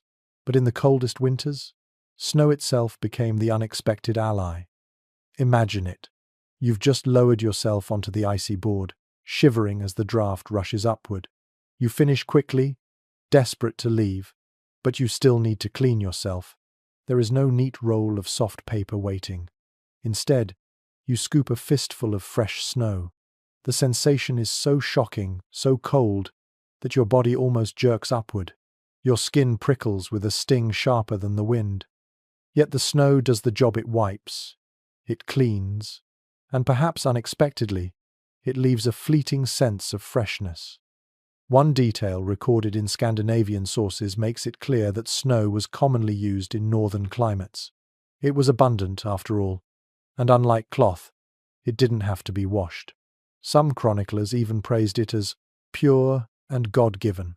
You can almost laugh, imagining monks nodding solemnly as they pat themselves with handfuls of frost. It's practical, yes, but also absurdly comical when you picture it in the freezing silence of a castle garderobe. Of course, not everyone embraced the snowy solution. There were alternatives. Nobles might keep scraps of linen or wool for wiping, though these had to be washed afterward, an unpleasant job for laundresses in winter, who boiled buckets of water in icy courtyards while their fingers cracked from cold. Common folk often relied on handfuls of straw, stored in baskets near the garderobe. Picture a servant tossing down bundles of straw into the shaft for both wiping and helping waste slide downward. It was functional but splintery. You wouldn't envy the person forced to rely on it. A stranger custom, mentioned in some Mediterranean texts, involved using pieces of pottery known as pessoa. These flat shards were used like scrapers. Did northern castles adopt such practices? It's debated. Some argue that shards of broken pots found in cesspits were just rubbish, not hygiene tools. Others suggest they were indeed used for wiping, hard and uncomfortable as they seem. The truth is murky, but you can imagine the discomfort if they were. Snow suddenly feels like a blessing by comparison. There's even a curious reference in folklore that people believed snow had medicinal qualities, cooling inflammations, cleansing impurities. Perhaps that was just a way to rationalize the shock. You crouch in the garderobe now, snow packed in your hand, wincing at the sting but convincing yourself it's healthy. Humans, after all, will endure anything if they can spin a hopeful story around it. Still, hygiene practices varied wildly. Archaeological finds from castle latrines reveal cloth fragments, some of them clearly used. In wealthier households, rags might be set aside for this purpose, collected in baskets, and washed in rotation. Imagine the poor laundress, breaking ice on a bucket of water, scrubbing foul linen with ash soap, muttering at the indignity of noble habits. She would dry the rags on lines stretched in courtyards, where the winter wind whipped them stiff. For the lower ranks, the choices were cruder. Straw was cheap and plentiful. Moss, though less common in winter, might still be gathered and dried in advance. In desperate moments, bare hands were used, wiped on rushes or walls, then rinsed in whatever water could be found. It sounds shocking now, but in the urgency of a freezing night, practicality often outweighed propriety. Experts still disagree on just how common snow was as a medieval hygiene tool. Some argue it was a last resort, used only when other materials failed. Others believe it was widespread, especially in northern Europe, where snow lay thick for months at a time. The written evidence is scarce, but the logic is strong. When the world is covered in white, why not use it? You rise from the seat now, brushing at your cloak. Your hands tingle from the chill of snow. Your skin feels raw but oddly clean. You glance at the shaft below, where handfuls of straw and scraps of cloth lie frozen in layers, mixed with ice. The sight is unglamorous, but it tells a story of survival, of improvisation, of the lengths people went to manage daily life in bitter winters. When you step back into the corridor, the torchlight flickers on your face. You stamp your feet against the cold floor, pulling your cloak tighter, but your mind lingers on the experience. You realize that castle life wasn't only about grandeur or battles. It was about small choices made in the dark, whether to use straw or cloth, whether to brave the snow, whether to believe in its cleansing powers or curse its sting. You head back toward the hall, where laughter and warmth await. But you carry with you the memory of snow pressed to your skin, a reminder that in the Middle Ages, even the coldest, harshest elements of nature were recruited into the most private corners of human survival. The hall is alive with chatter again, but your thoughts stray to the memory of snow clenched in your palm, the sting still fresh in your imagination. You find yourself glancing down the corridor, thinking about the next visit, wondering what new discomfort awaits, and soon enough, you discover it. As you shuffle once more into a garderobe perched against the outer wall, you're struck by a sight that makes you pause. The wooden seat itself is glazed with a thin sheen of frost, sparkling in the faint torchlight like crystal. It is one thing to sit on a cold board. It is quite another to place yourself on a rim of ice. Lower yourself too quickly, and your skin sticks. Sit too long, and you feel as though the seat itself has fused to you. The cold is so sharp it burns, the kind of pain that makes you clench your jaw and fight back a gasp. You shift, you squirm, you even hover slightly, but there's no escaping the icy bite. One firmly recorded detail from chronicles of northern castles is that frost often crept into garderobes during the harshest winters. These chambers, with their open shafts and thin stone walls, were magnets for cold. Moisture from below condensed and froze along the seat. Archaeological surveys have even found lime deposits and mineral frost traces along garderobe stones, proof of this chilling reality. To sit there was to endure not only drafts but a literal coating of ice. And yet, medieval people found ways to adapt.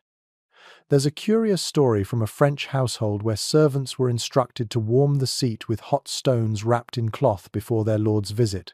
Picture it, a servant scurrying down the hall, carrying a glowing rock, pressing it carefully against the icy wood, only to have the warmth vanish within minutes. For most people, no such luxury existed. They simply sat, yelped quietly, and endured. There's a peculiar humor in the image of nobles and peasants alike flinching in unison, caught by the same merciless frost.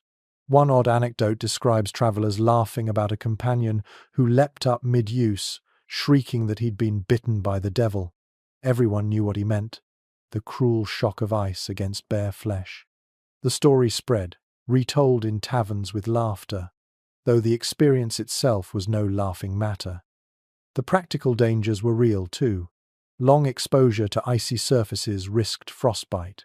Imagine a child, too small to balance easily, perched on the edge of an ice-rimmed seat.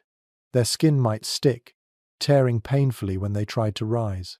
Servants likely bore scars on their thighs, never spoken of but remembered each winter. Scholars still puzzle over how people managed this recurring torment. Did they sit on layers of clothing? Did they hover, legs trembling, to avoid direct contact?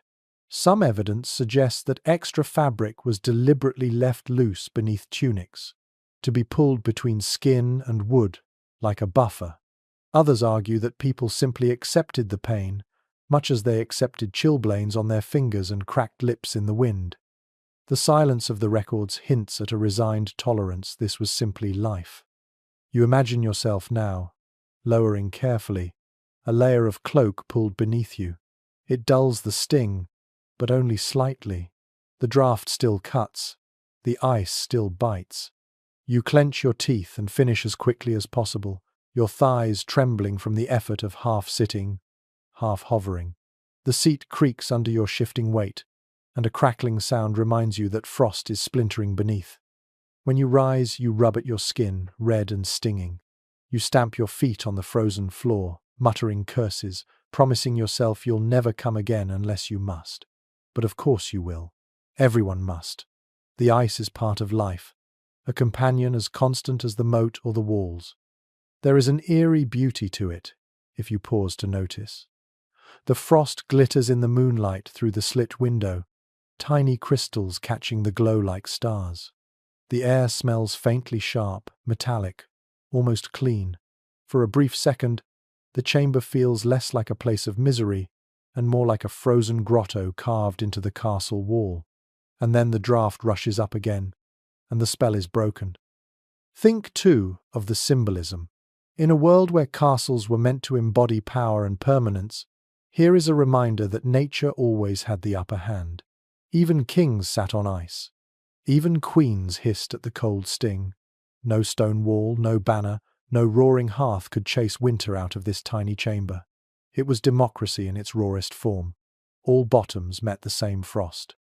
As you shuffle back down the corridor, your cloak pulled tight, you can't help but reflect on the absurdity.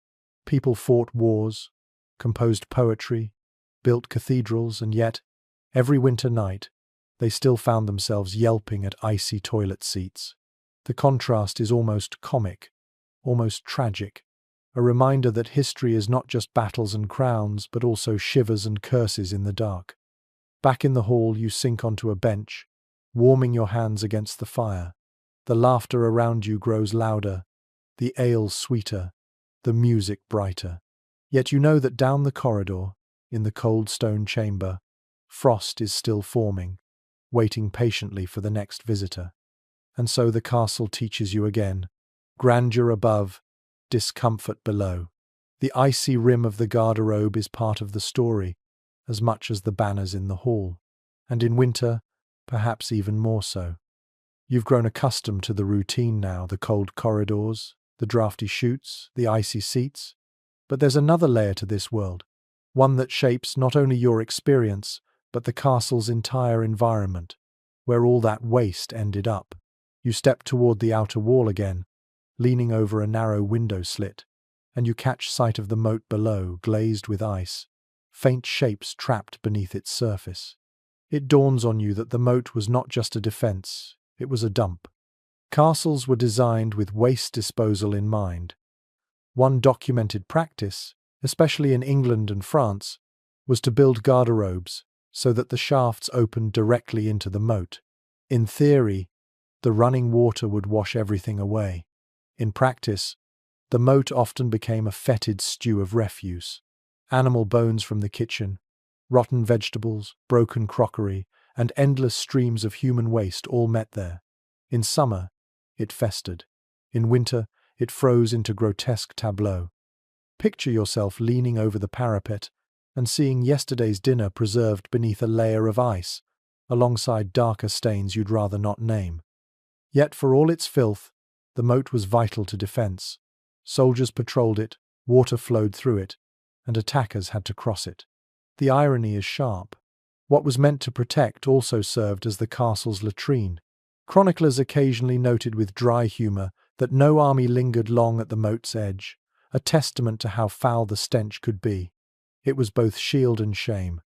One especially vivid account tells of a castle under siege where waste was deliberately dumped into the moat to discourage enemy approach. Imagine standing at the wall, watching as enemy soldiers recoil from the reek, gagging as they struggle to ford the foul water.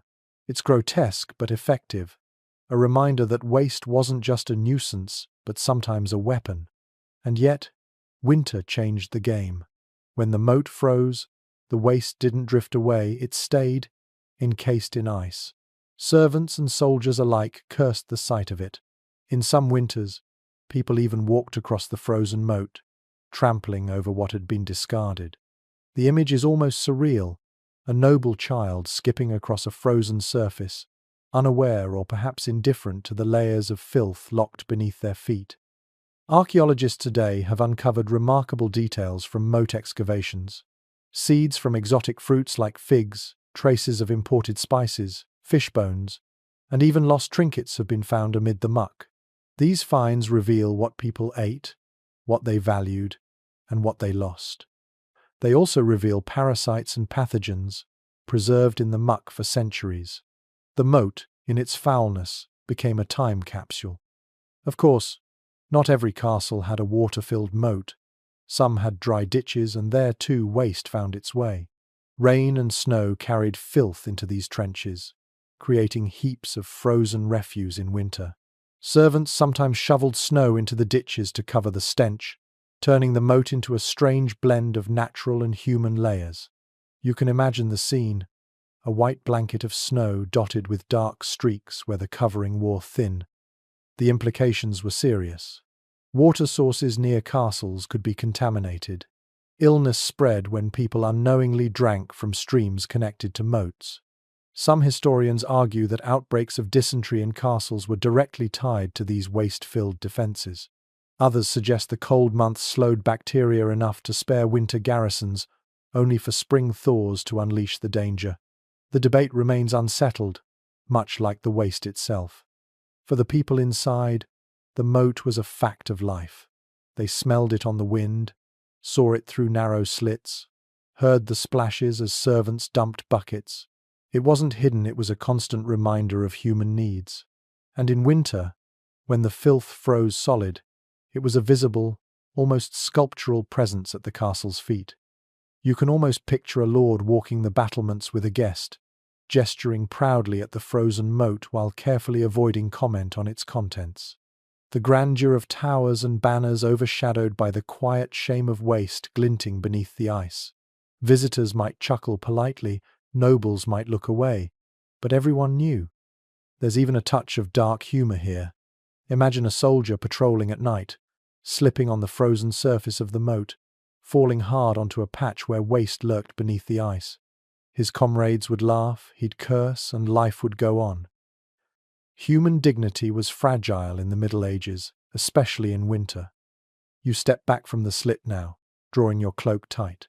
The air carries a faint sour note, drifting up from below despite the frost.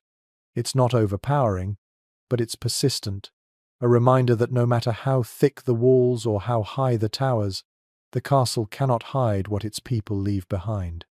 When you return to the hall, the fire feels warmer, the food richer, the laughter brighter. But the memory of the moat stays with you, a frozen mirror of castle life, preserving every meal, every necessity, every secret discarded in the night. And you realize that the story of castles is not just stone and steel, but also water and waste, swirling together beneath the very foundations of power. You've seen how waste dropped into moats and ditches, but winter had one more cruel trick to play. The cold didn't simply freeze what was outside, it crept back up into the castle itself, sometimes choking the very system designed to carry filth away. Tonight you discover what it meant when garderobe shafts froze solid, when nature itself clogged the pipes of stone. Imagine the chute, a narrow shaft running down the thickness of the castle wall, often angled outward to spill into the moat. In summer, gravity did the work, pulling everything downward.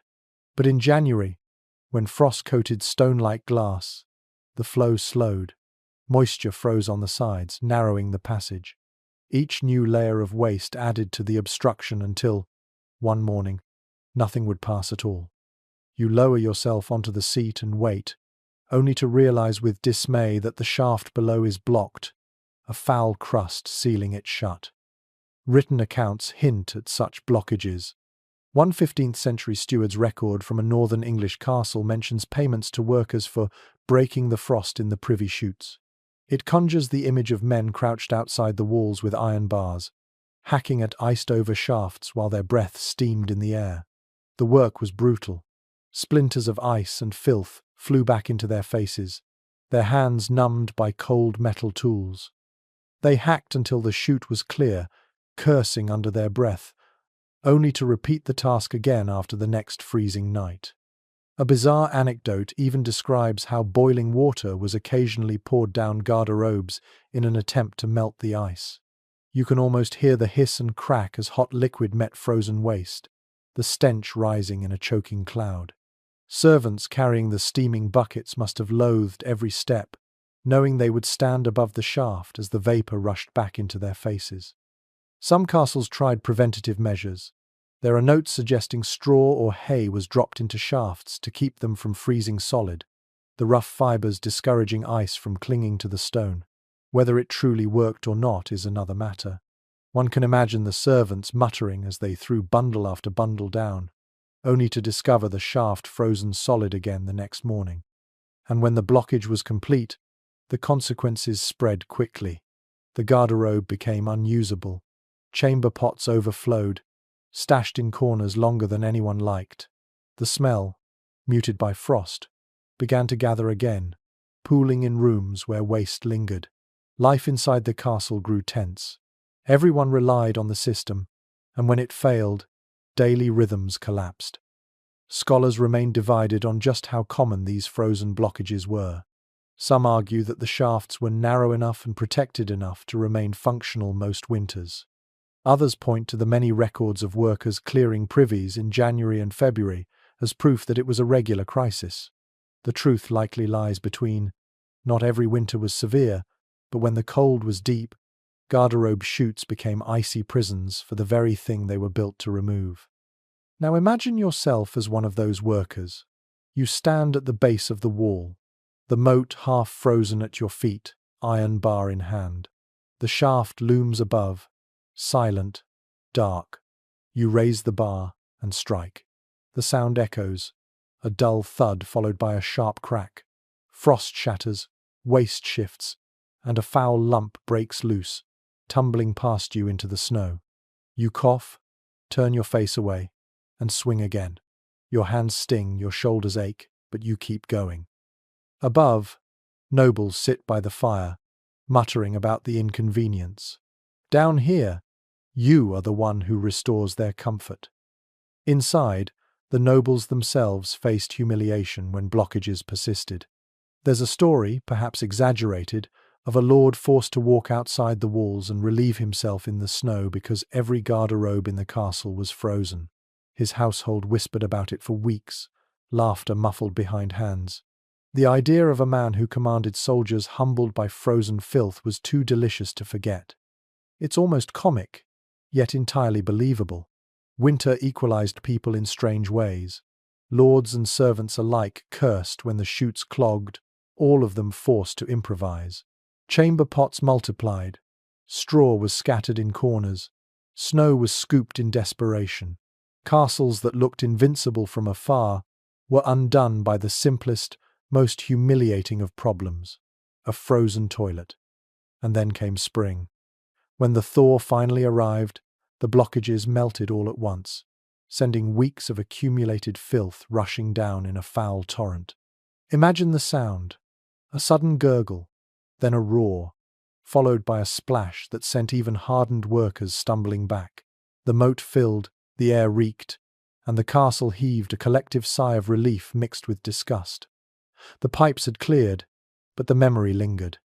As you walk back from the garderobe now, cloak brushing the cold stone walls, you can't help but reflect on the fragility of it all. These were fortresses, designed to withstand sieges, to defy armies. Yet they could be defeated by frost. Their walls kept out enemies, but not the creeping cold that turned necessities into burdens. The blocked chute is a perfect metaphor for medieval life, grand on the outside, messy and vulnerable within. You pause in the corridor, listening to the distant hum of voices from the hall. The fire crackles faintly, laughter drifts through the air, but you know that somewhere behind the walls, servants are still hacking at ice, their blows echoing like muffled drums. You picture them swinging iron bars, steam rising from buckets of hot water, curses muttered with every strike. The castle lives and breathes only because of their work, hidden in the cold shadows where nobody cares to look. And you realize, with a shiver, that winter doesn't just freeze water or waste, it freezes dignity too. In a castle, no matter how high the rank, everyone felt the sting of blocked chutes, everyone cursed the frost, and everyone waited impatiently for spring to wash it all away. The clanging of tools outside fades into memory as you make your way deeper into the castle. You've seen blockages hacked apart, watched servants curse the frost, and smelled the thaw. But now you turn your attention to the shafts themselves, the silent stone funnels that guided every drop of waste away from the heart of the fortress. These weren't afterthoughts. They were part of the castle's architecture, and in winter they became both lifelines and instruments of misery. Step inside another garderobe tower, and notice how the chute plunges down through the wall. It isn't random. Builders carved these vertical channels carefully, sometimes angling them outward, so that waste would drop clear of the foundation. In the best designs, the shaft led to running water, carrying filth away. In lesser castles, it simply fell onto bare ground, forming piles that froze into grotesque shapes when the weather turned cold. One piece of archaeological evidence shows how consistent these designs were. Stone garderobe shafts have been found in Norman keeps across England and France. Built as part of the original construction, they were narrow, enclosed, and often smoothed with lime plaster to prevent waste from clinging. Yet winter undermined all those efforts.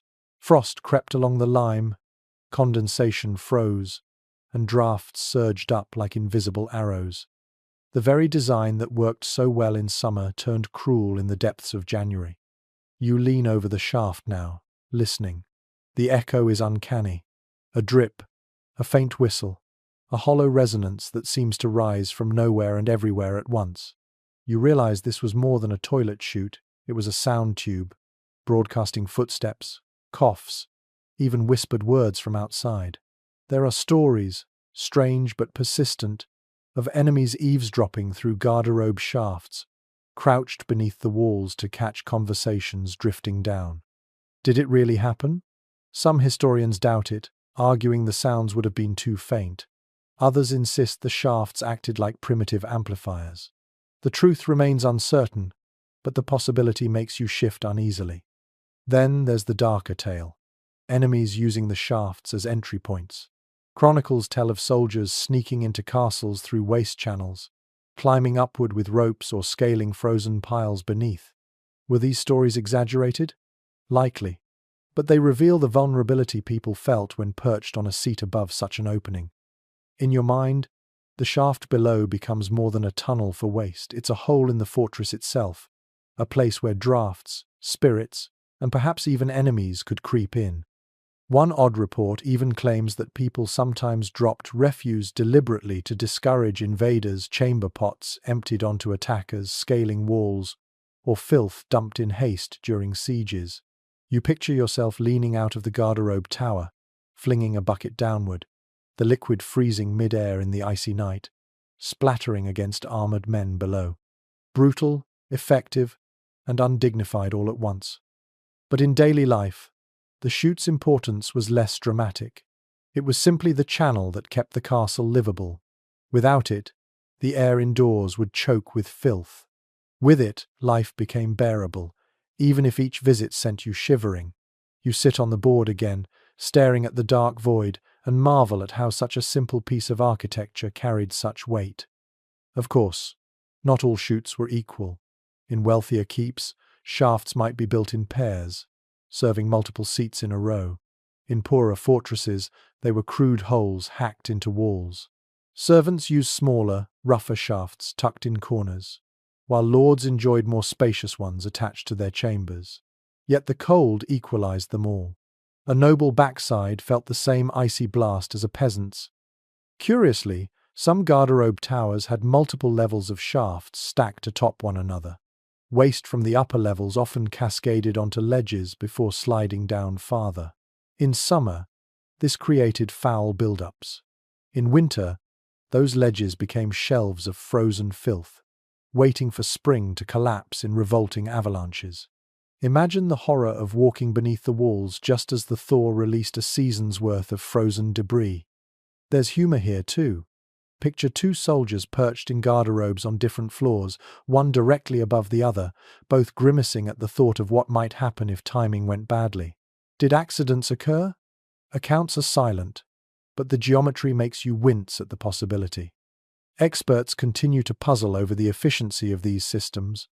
Some argue that many shafts must have clogged constantly, forcing servants to chip and scrape year after year. Others suggest they worked surprisingly well, given the sheer number of castles built with them. The debate remains open, but one fact is clear. In winter, Every shaft became a chimney of cold, a channel where frost and filth met in equal measure. You rise from the seat now, cloak pulled tight, staring once more into the void. The shaft seems endless, swallowing sound, swallowing warmth. It is at once an ingenious piece of design and a cruel reminder of the body's needs. You step back into the corridor, the draft following you like a whisper. As you walk, you think about the irony. Castles were monuments to permanence and strength, their walls designed to defy centuries. Yet their most intimate spaces relied on fragile shafts carved into stone, vulnerable to ice, prone to clogging, and sometimes even feared as secret doorways. The grandeur of towers and battlements meant little when your most private act depended on a drafty chute in the wall. You return to the fire, settling once more into the glow. But the memory lingers, the hollow sound of the shaft, the icy gust, the uneasy thought of what might climb upward. You realize that medieval life wasn't just about battles fought on the battlements. It was also about battles fought quietly, nightly, on a seat above a dark chute, praying that the cold, the stench, and the shadows below wouldn't claim you before dawn. The fire crackles low now, throwing long shadows across the hall, and you can almost hear the groans of servants beyond the walls as they trudge about their tasks. If the castle runs on warmth and food for its nobles, it survives on the back-breaking labour of its cleaners. You've glimpsed them before, the pot carriers, the boys with buckets, but tonight you're going to follow their world more closely, into the bleak, freezing work of those tasked with emptying, scrubbing, and shoveling the filth of winter. These men and women were sometimes called gong farmers or gong scourers, names that spoke plainly of their duty. The word gong meant dung. Their work was to clear cesspits, garderobe shafts, and chamber pots. In summer it was revolting, in winter it was torture. Imagine standing in a courtyard at dawn, frost crunching underfoot, while you haul a sloshing bucket of half-frozen waste, your breath clouding in the air, your stomach turning at every step. One account from a manorial household in England describes servants paid an extra fee during January to break the pits because they froze into solid blocks. The workers used picks and shovels, hacking away like miners in reverse. You can picture it. Iron striking ice, clumps breaking free, the stench surging upward even in the cold. The men muttered, gagged, sometimes tied cloths over their mouths. But the job had to be done. Without them, the castle would drown in its own refuse. Curiously, the cold offered one odd benefit.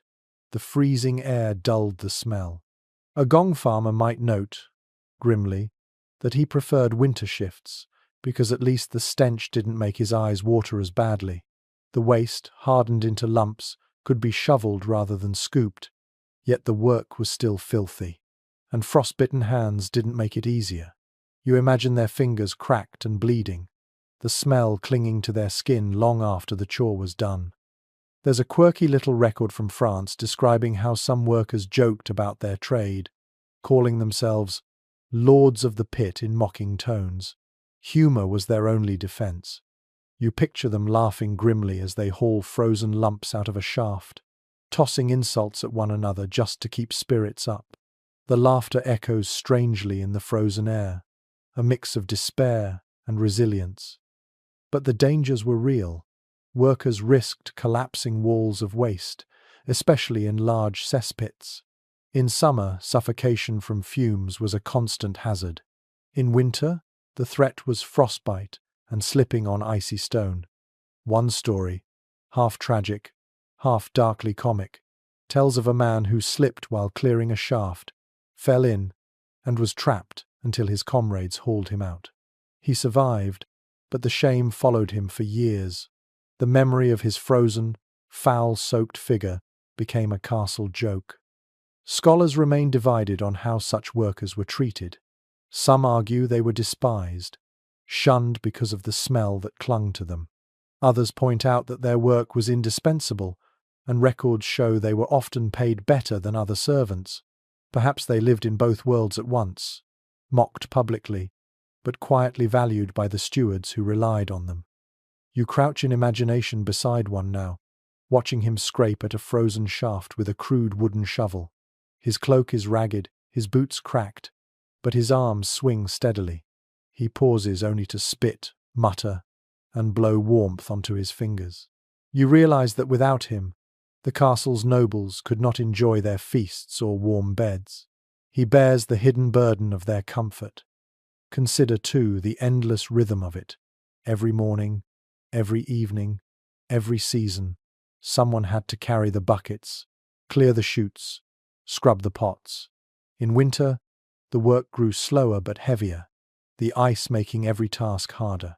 Waste froze to the stone, clung to boards, filled buckets with stubborn lumps. Workers cursed the frost even as they thanked it for dulling the smell. It was a bitter paradox, much like castle life itself. One curious document mentions that some of the waste was collected and used as fertilizer for fields outside the castle. Yes, even frozen blocks of it eventually found their way to soil. Imagine the thaw of spring, when carts trundled through gates carrying lumps of filth to be spread across farmland. It's a detail that ties together castle and countryside, noble feast and peasant harvest, in one grim cycle. You rise now from your mental crouch, brushing frost from your cloak. The gong farmers are still at work, their picks striking stone, their curses sharp in the cold. You step back toward the hall, knowing they'll be here long after you leave, long after the fire dies down, long after the nobles have forgotten the inconvenience of frozen shafts. Their world is thankless, hidden, and grim, but it is also essential. Without them, the castle collapses. Their labor is the unseen foundation beneath the battlements, the silent sacrifice that keeps life running. You realize that history is often written about kings and wars, but it is lived in moments like these, in the weary strokes of a shovel, in the frozen breath of a servant clearing the filth of winter.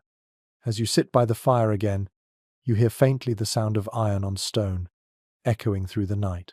And you understand that the story of castles is not only about walls and banners, but also about the people who bent their backs in the cold, shoveling the waste that no one else wanted to face. You followed the servants in their grim labor, felt the sting of ice on wooden seats, and smelled the strange mix of herbs and frost. But life inside a castle wasn't all communal benches and drafty shafts. For the highest-ranking nobles, there was a measure of privacy, small chambers built directly into their living quarters, often tucked behind thick curtains or narrow doors. Tonight, you're going to step inside one of these elite garderobes, the kind reserved for lords and ladies. At first glance, it isn't much grander than what you've seen before.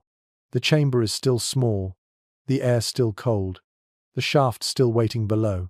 But there are differences. The walls may be plastered smooth and painted with faint traces of color.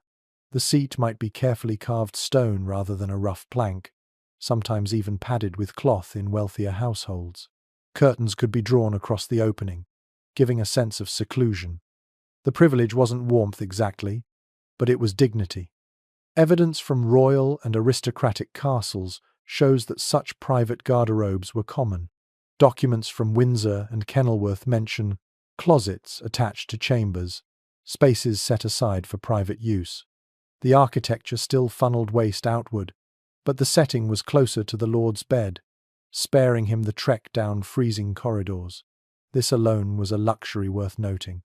Imagine being able to step only a few feet from your chamber, rather than braving the icy drafts of the outer towers. You draw the curtain and sit carefully on the seat.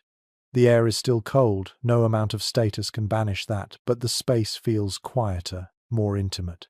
A brazier may sometimes be kept nearby, its embers faintly glowing. The smell is lighter here too, masked by fragrant herbs burned in small dishes. You can almost believe, for a moment, that you are apart from the harsher realities of the castle. One odd but telling detail from noble households is the presence of small shelves or niches in these private garderobes. On them sat cloths for wiping, sprigs of herbs, or even wax tablets for writing notes while seated. You smile at the thought of a baron drafting letters while perched above the shaft, quills scratching in the cold air. It seems absurd, but it shows how these chambers became part of daily routine, not just necessity. And yet, even here, the cold intrudes. The shaft still breathes icy, drafts upward. The stone seat still bites. You sit, wrapped in furs, and realize that rank offers little protection against nature. The lord's thighs numb just as quickly as the servants'. The lady's sigh at the cold air is the same as the laundress's. In the end, the castle's stone walls mock everyone equally.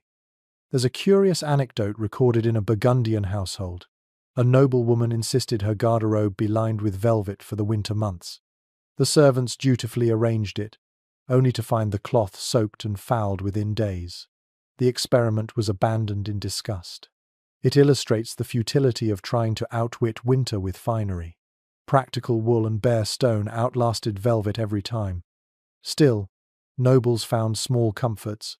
Heated stones wrapped in cloth might be placed on the floor, warming the feet while their lord used the chamber. Windows might be covered with shutters to block the worst of the draught. Incense burned in brass pots filled the air with frankincense or cinnamon, costly imports reserved for the elite. You imagine the smell now, rich, spicy, almost holy, mixing with the sharper odors of reality. It's both improvement and irony, luxury and futility in the same breath. Debate continues among historians about how much privacy nobles truly enjoyed. Some argue these garderobes were still vulnerable to sound and smell, hardly secluded. Others point out that their mere location adjacent to private chambers made them vastly more convenient than the trek to communal latrines. What is clear is that they symbolized rank. A personal toilet was as much a marker of power as a coat of arms. You sit quietly, imagining the Lord himself here. He is wrapped in a fur cloak, muttering about the cold, perhaps scrawling notes on a tablet or rehearsing tomorrow's orders. Outside the curtain, servants wait, listening, ready to fetch water or herbs.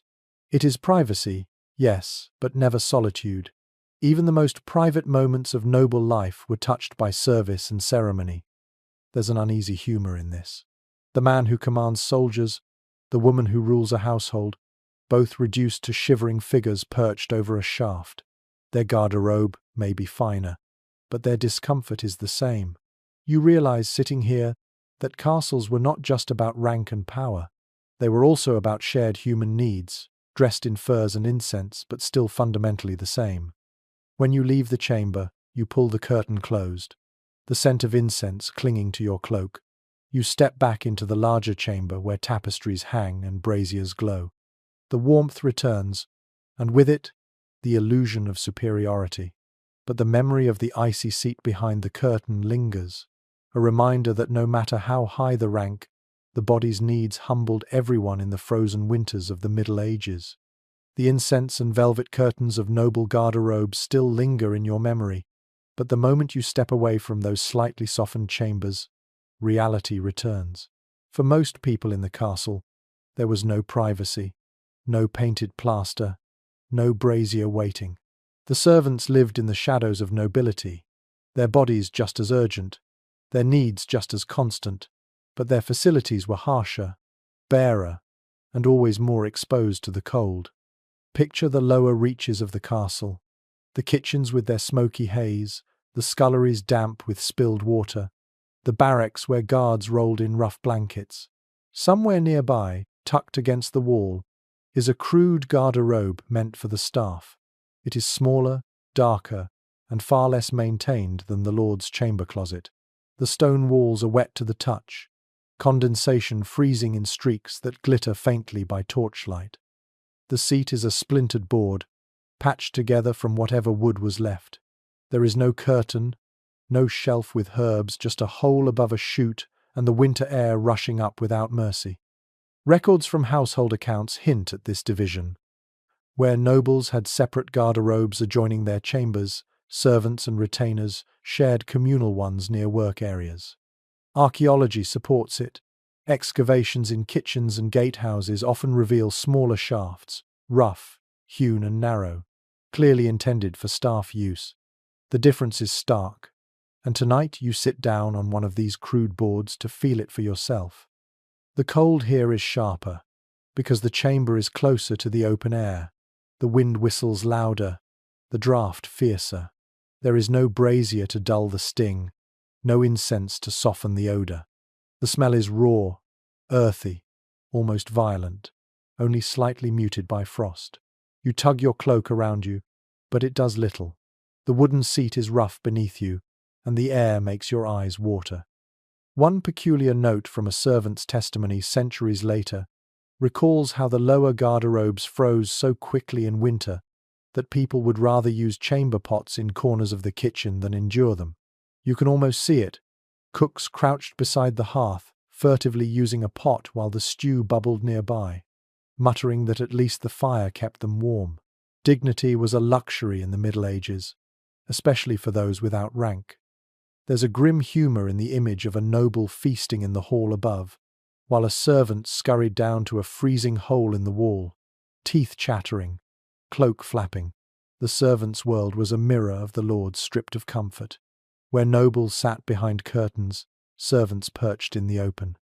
Where lords had incense, servants had smoke from the kitchen clinging to their hair. And yet, some small acts of ingenuity appeared even here. Servants sometimes lined the seat with straw to dull the bite of the cold. Others used scraps of old cloth, worn thin from years of use, laid across the wood. These makeshift solutions offered a moment's relief, though they rarely lasted. Imagine lowering yourself onto straw frozen stiff, the crunch echoing in the tiny space. It helps, but only just. Experts argue over whether staff garderobes were regularly cleaned or left to accumulate filth until unbearable. Some suggest they were emptied often, to keep work areas functional. Others believe they were neglected, servants left to endure the smell and mess because their comfort mattered less. Perhaps both were true, depending on the steward's diligence.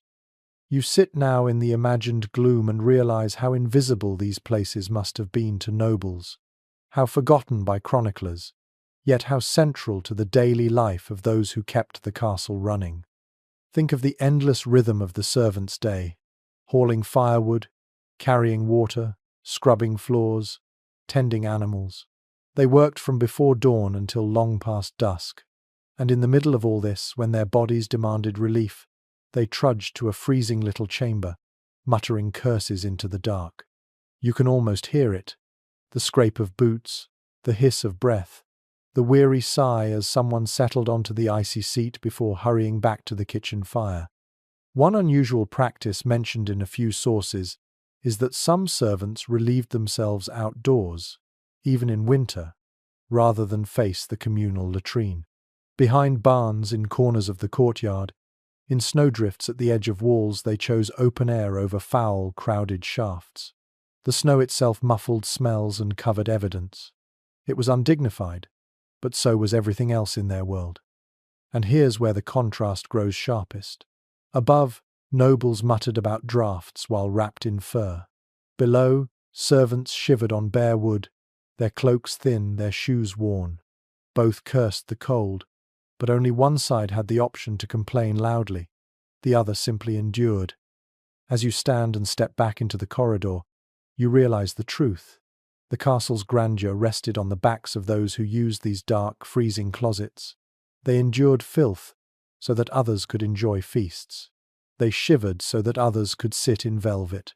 Their bodies were no less human, their needs no less pressing, but their comfort mattered less. You walk back toward the hall, your footsteps echoing.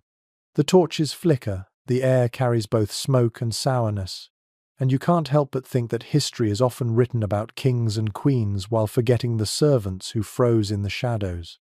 Their garderobes were bare, their dignity thin, but their story as part of the castle too etched into the cold stone, whispered in the draughts, endured in silence through every bitter winter. The echoes of servant life fade as you make your way toward the outer courtyard, where the air is even sharper, stinging your cheeks like a whip. Castles weren't closed worlds. They were crossroads of travel merchants, messengers, and noble guests came and went, carrying news, gifts, and sometimes trouble.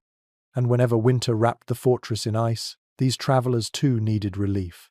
Their accommodations were often improvised, uncomfortable, and memorable for all the wrong reasons. Picture a company of visiting knights arriving after a long ride. Their cloaks are stiff with frost, their horses steaming in the cold air. They're ushered into the hall for food and warmth. But before long, the need arises. Where do guests go when they're not at home and no chamber pot is tucked beneath their bed? Sometimes they were directed to the communal garderobes, those drafty stone chambers you've seen before. Imagine the awkwardness. A knight of high reputation perched on a splintered seat beside the castle's servants, both of them shivering in silence. Rank shrinks when cold draughts rise. But not every host risked such humiliation. For distinguished visitors, temporary wooden privies could be constructed outside, often little more than boxes with a hole over a pit. In summer, that was tolerable. In winter, it was an ordeal. The wood turned icy, the pit froze solid, and the wind tore through the gaps like knives. One practical detail from travel records tells us that portable seats existed, wooden chairs with holes, sometimes carried on carts for long journeys. Nobles brought these with them to avoid the indignities of shared garderobes.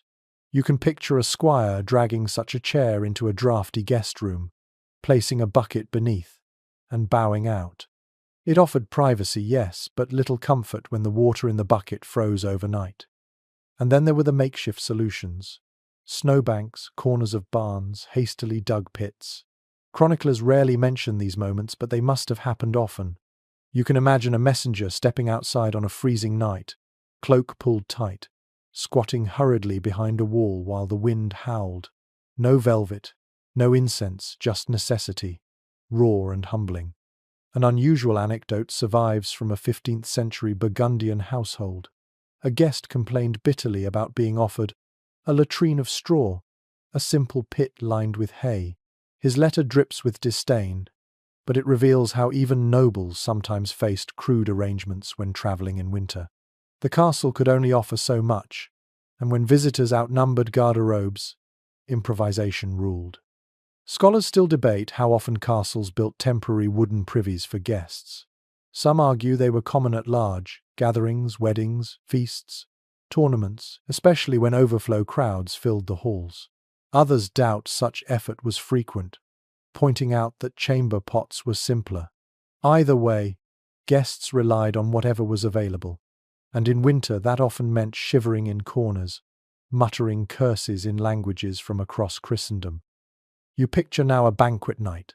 The hall is packed with guests from distant lands, music playing, goblets clinking. But outside, down the corridors, the garderobes are overwhelmed. Lines form. Servants shuffle nervously. Guests shift impatiently. And the cold air rushes in each time the door opens. Somewhere near the stables, carpenters hammer together wooden booths to catch the overflow. Inside, the boards creak, the wind whistles, and the pit below begins to freeze. No troubadour sings of these scenes, yet they were as real as the feast itself. There's a comedic element too. Imagine travellers whispering about the toilets after the feast, comparing castles like modern people compare hotels. The wine was fine, but the privy was unbearable. One knight might grumble. Another laughs, claiming he nearly lost a finger to frost when he tried to wipe with snow. These moments, small and human, bridge the gap between noble houses more surely than treaties. Back in your own mind, you step into a guest chamber now. It's smaller than the lord's, with a narrow bed and a chest in the corner. Beneath the bed sits a simple pot, plain clay, unadorned.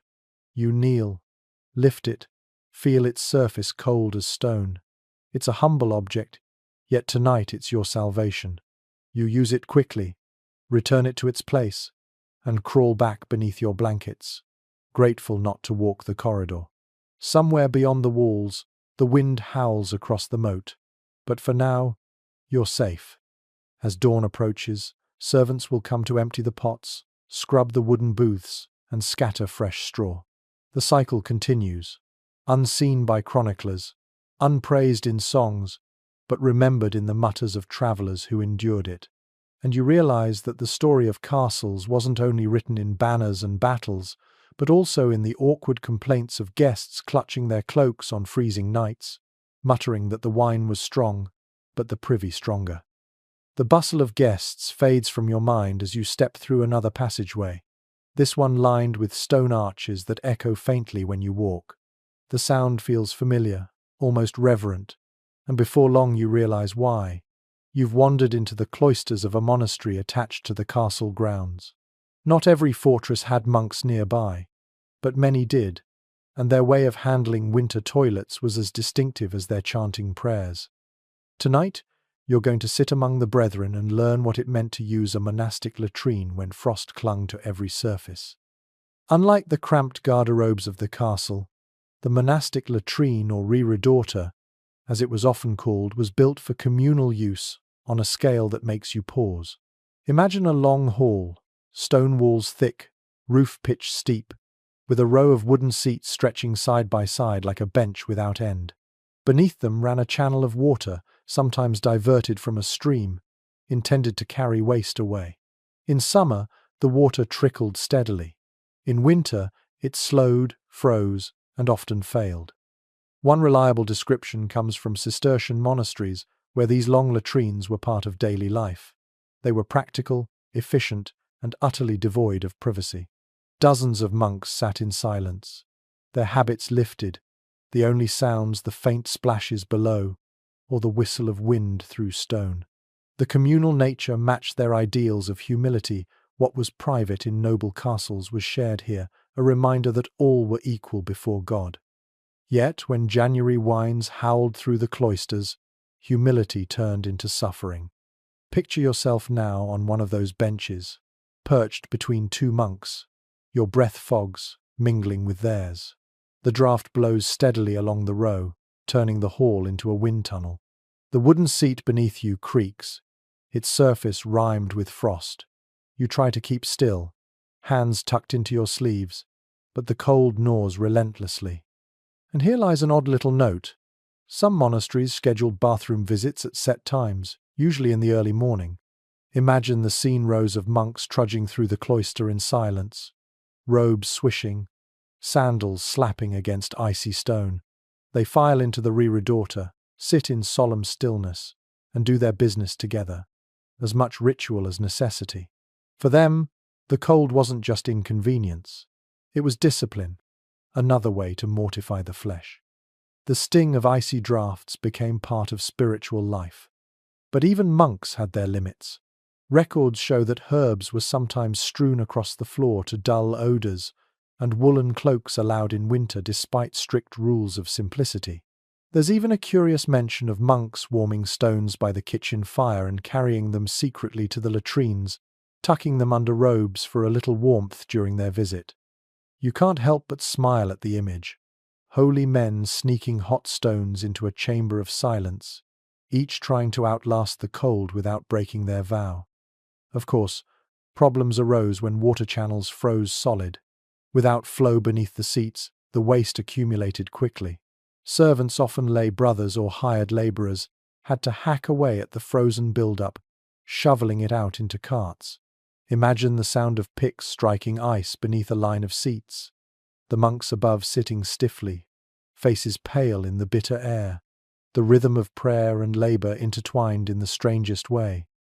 Scholars remain divided on how sanitary these systems truly were. Some argue that monastic latrines, with their water channels, were more advanced than castle garderobes. Others point out that frozen channels turned them into cesspits, no cleaner than the moat-fed shafts of fortresses. The evidence tilts both ways, but one thing is clear. In winter, neither system offered much relief. You shift uneasily on your imagined bench, glancing at the monk beside you. His face is calm, his breath steady, his eyes lowered. For him, this discomfort is part of life, a trial to be endured with patience. You, however, are less saintly. Your skin burns from the cold, your nose wrinkles at the smell, and your mind drifts back to the warm fire in the castle hall. The contrast is almost unbearable. And yet, there's a strange comfort in the shared experience. No one here pretends to be above it. Lords and ladies might shroud themselves in incense, but monks embraced the humility of sitting side by side. No rank, no division, just men facing the same draught. Perhaps that's why the memory of these latrines lingers in records. They embodied the equality of the cloister, however uncomfortable. As you rise and leave the hall, your sandals slapping against stone, you glance back at the row of seats. They stretch like a silent choir, frozen, waiting for the next procession. Outside, snow falls quietly in the cloister garden, blanketing herbs and bare trees. The monastery breathes its rhythm of prayer and cold, discipline and endurance. And you realize that winter toilets were not just about necessity here, they were woven into the very fabric of spiritual life. You step back toward the castle, the chanting of monks fading behind you, replaced by the crackle of torches and the distant laughter of nobles. Two worlds, two ways of life, yet both humbled in the same way by cold stone, icy draughts, and the inescapable truth of the human body. The chanting of monks fades behind you, but the image of that long, icy bench remains in your mind. The communal silence, the discipline, the draughts, it all lingers as you step back into the castle proper. Yet there's another dimension to these frozen privies, one that stretches beyond daily misery. Castles were machines of defense, and sometimes even their toilets carried strategic meaning. Tonight, you'll find yourself staring at a garderobe, not as a burden, but as a potential battlefield. Stand now on the outer wall, where a small stone projection juts from the masonry. You know what it is, even before you duck inside. A garderobe, built to hang above the moat. From the inside, it's the same as always, a narrow cubicle, a wooden seat, a shaft dropping into darkness. But from the outside, it looks like a weakness, a literal hole in the fortress wall. And enemies noticed. Contemporary chronicles record tales of sieges where attackers considered garderobe shafts as possible entry points. They were narrow, yes, and foul, but desperate men do desperate things. One story from a Scottish castle tells of soldiers climbing up a shaft under cover of night, emerging inside the walls before the garrison knew what had happened. The tale may be embellished, but it captures the unease. While you shivered above the chute, someone might be climbing below. Imagine the tension. You sit in the freezing dark, cloak drawn tight, breath fogging in front of you. The draft whistles upward, and you wonder if the sound is just the wind, or if it's footsteps echoing from below. You glance downward, but the shaft shows only darkness.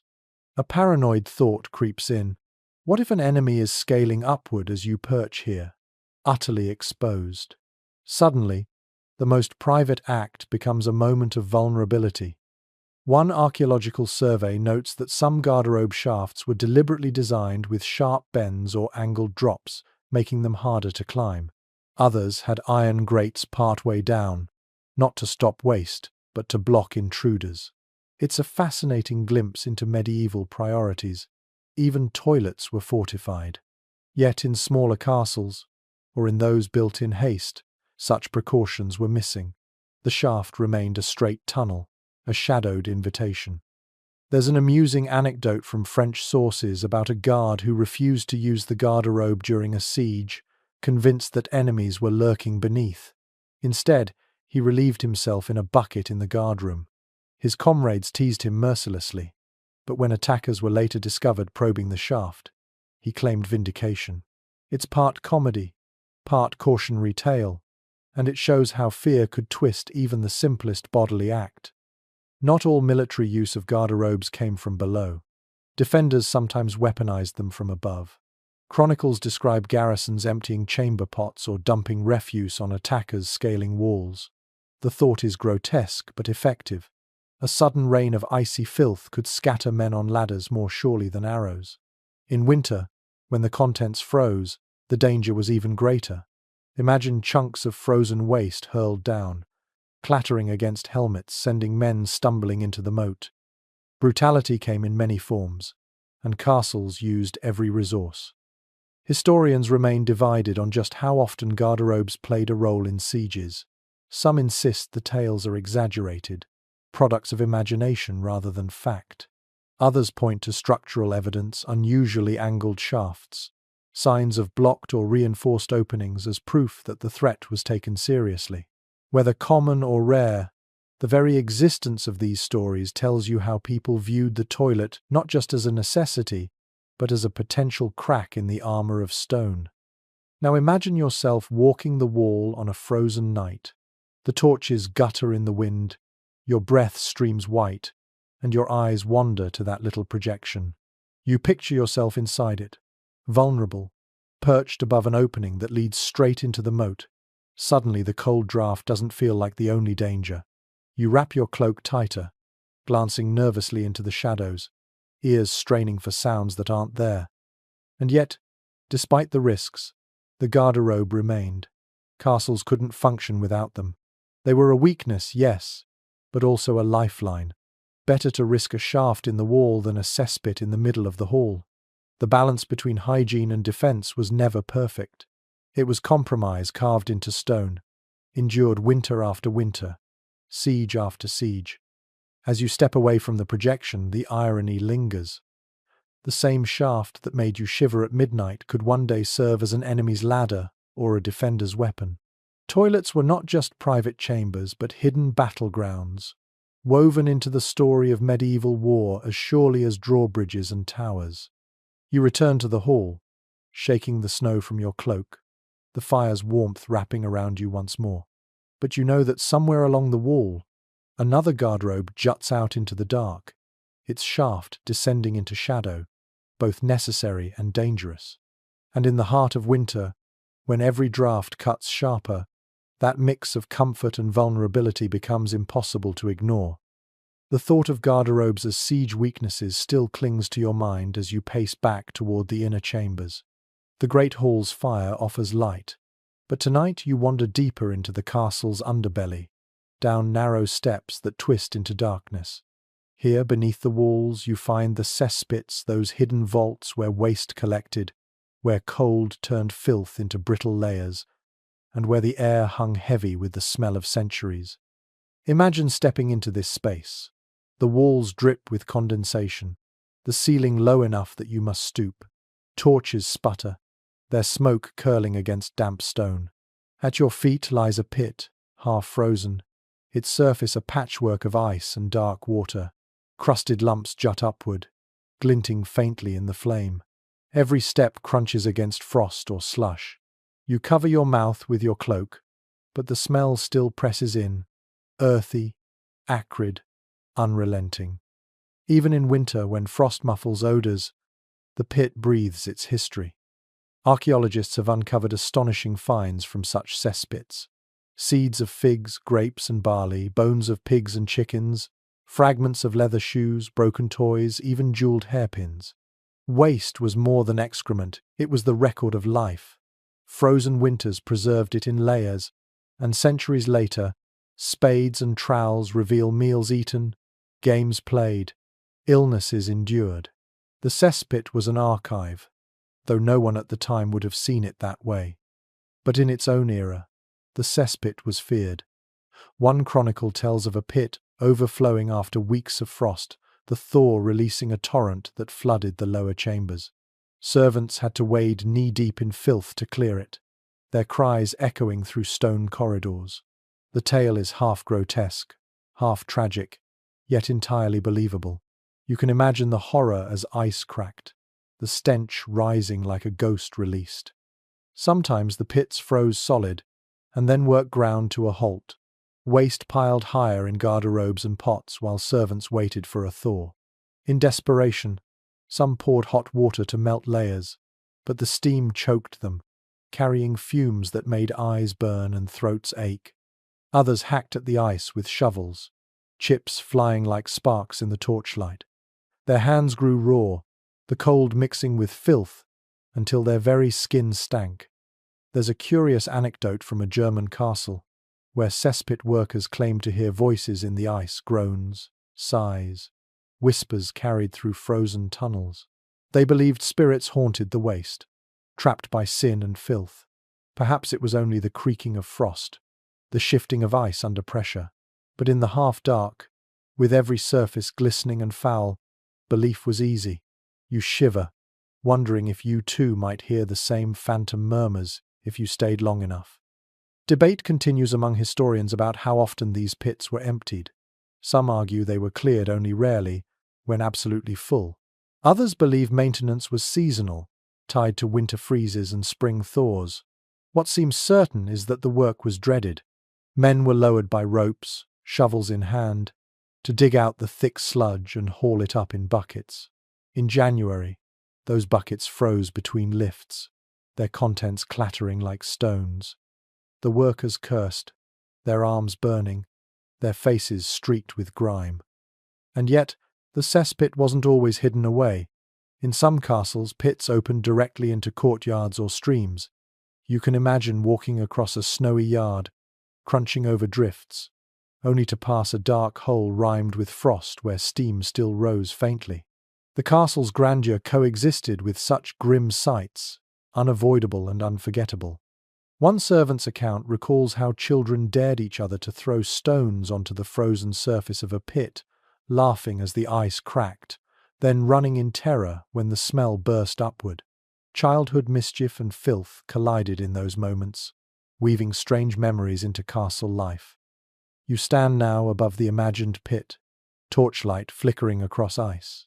You hear the faint drip of thawing frost, the creak of shifting layers, the low murmur of water beneath. The air burns your nostrils, and you turn away, cloak pressed tight to your face.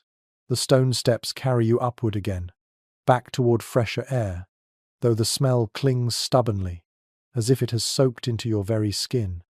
When you emerge into the corridor, you breathe deeply, grateful for the cleaner draught, yet you know the cesspit remains below, frozen but waiting. It is the unseen heart of the castle's system, hated yet essential, hidden yet unforgettable. And as you walk toward the hall once more, you realize how much these pits tell about the people who lived above them. They reveal their meals, their fears, their winters endured. They remind you that castles weren't only stone towers and roaring fires, they were also frozen vaults of filth, silent witnesses to the humblest and harshest truths of medieval survival. You climb away from the cesspit, glad to leave the stink behind, but the memory clings. Even in the cleanest chambers, even by the brightest fire, you carry that sense of filth lurking beneath the stone. And now you notice how much of daily life in the castle is shaped by the rhythm of maintenance servants hauling, scrubbing, sweeping, always at war with the cold and the smell. Tonight, you're going to follow the routines that kept the system from collapsing during the harshest months. Picture the break of day in January. The castle stirs slowly, the sky still pale with frost. Servants rise before the nobles, stamping their feet on icy floors, pulling on cloaks that never quite dry. Their first tasks are familiar: rekindle the hearths, fetch water, prepare bread. But a group of them has a different duty: latrine service. They take up buckets, brushes of bundled twigs, and rough cloths, and they march into the freezing corridors where garderobes wait. One consistent fact from household roles is that such maintenance was daily. Even if cesspits weren't emptied often, the seats and shafts required constant attention. Wood swelled with damp, straw needed replacing, and frost made boards slippery. Imagine crouching in the cold, scrubbing a seat with icy water and ash soap, the liquid running down your sleeves until your hands go numb. You gag at the smell, but you keep working, because the steward will check. Some castles attempted cleverness. Archaeological finds reveal lime plaster smeared along garderobe walls, not only to smooth stone, but also to fight odors and bacteria. Workers reapplied it when frost cracked the surface, hauling buckets of lime down narrow steps. You picture them slopping the mixture, their hands raw, the air stinging with chalky dust. It didn't erase the smell, but it slowed decay, a small victory against endless filth. And then there was the ash. Fires in the great hall produced heaps of wood ash, and servants carried it to scatter into garderobes. The ash dried waste, dulled the odor, and even provided grit to scrub seats. In winter, Ash froze into clumps, heavy and awkward to carry, but the work continued. You imagine a boy staggering with a basket, spilling grey dust across the corridor, leaving footprints like ghostly echoes on the stone. One odd record from France mentions salt scattered into latrines during frost, meant to keep liquid waste from freezing solid. Was it effective? Perhaps a little, but salt was valuable, and some stewards grumbled at the waste. You can hear them now, muttering as they sprinkle handfuls into the shaft, watching the crystals vanish into the dark, wondering whether the Lord's purse truly allowed it. Of course, no matter how much ash or lime or salt was used, the work was never enough. In winter, problems multiplied. Chamber pots overflowed because no one wanted to walk the icy corridors. Rushes stank faster because windows stayed shut. Waste froze to stone and wood, refusing to budge. Servants had to chip it away with knives, scraping while their fingers cracked from the cold. The sound of iron against frozen filth was as much a part of castle mornings as the clang of the smithy. And here comes a peculiar note of humour. Some workers carved little notches into their shovels, claiming it made the scraping easier. Others nicknamed their tools Devil's Teeth or the Winter's Bite. These small jokes carried them through long days.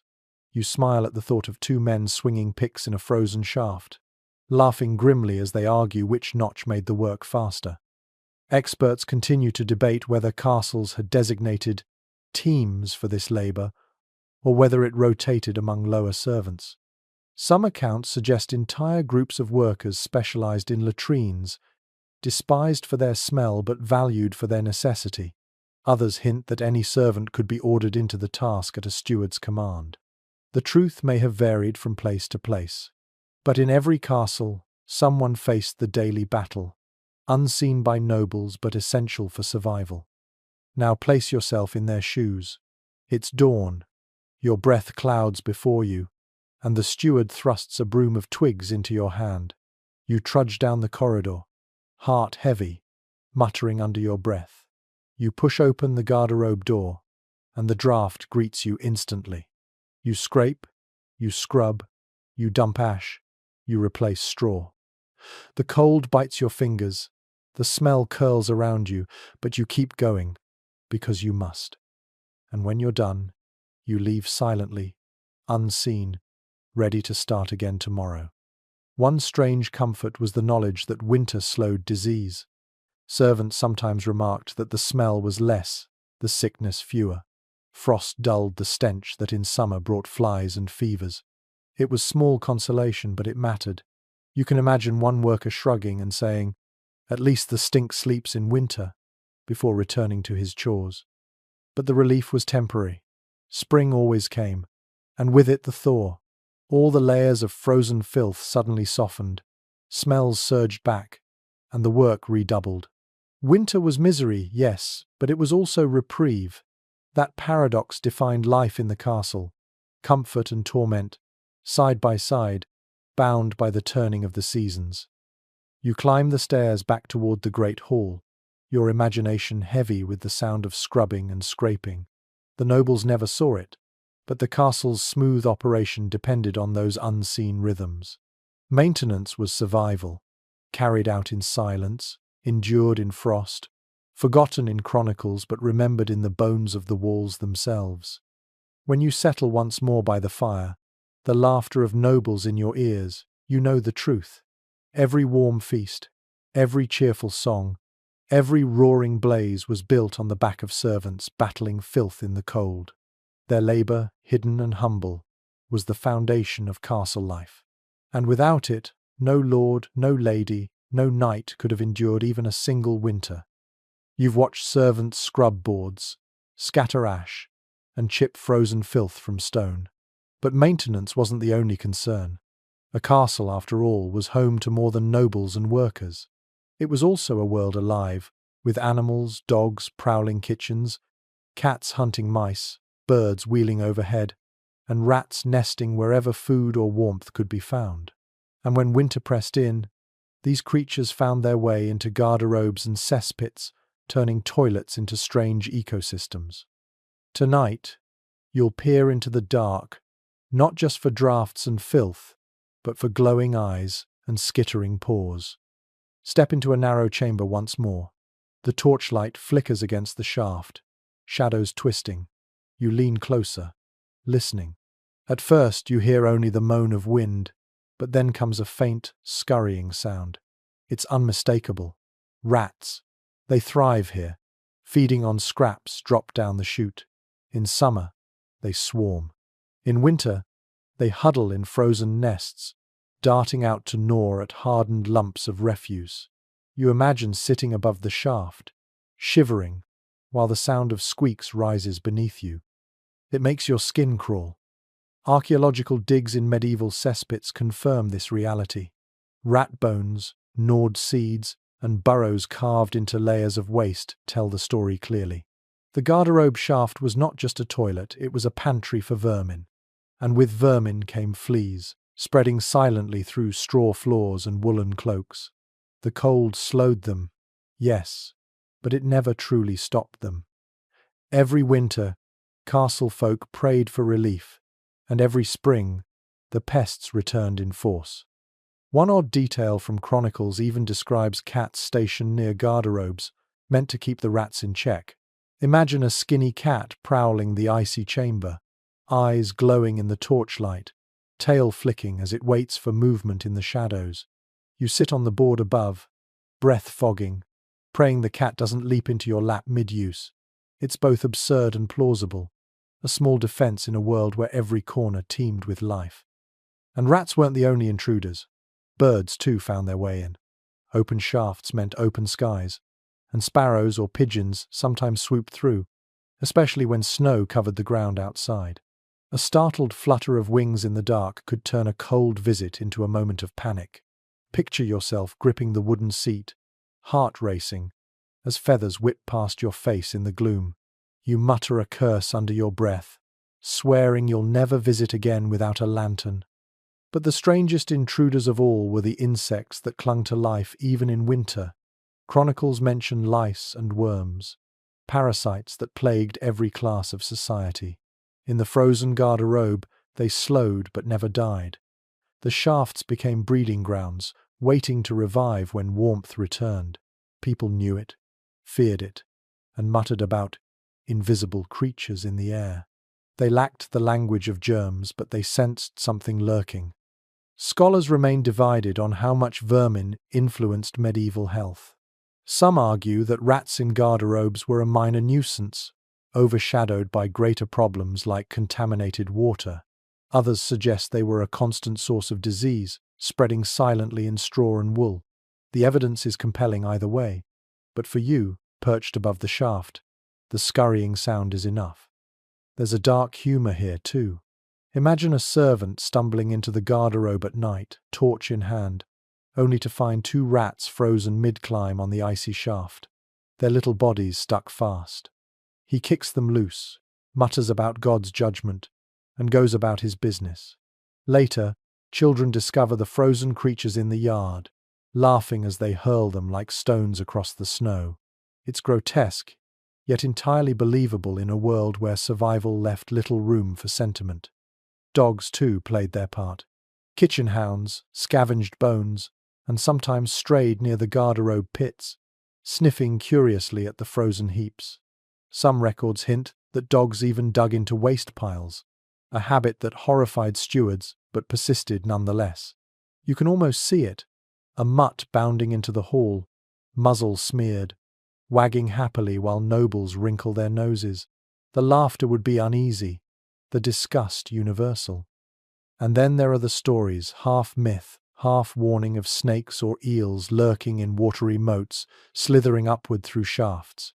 Did anyone truly face such horrors? Likely not, but the fear was real enough.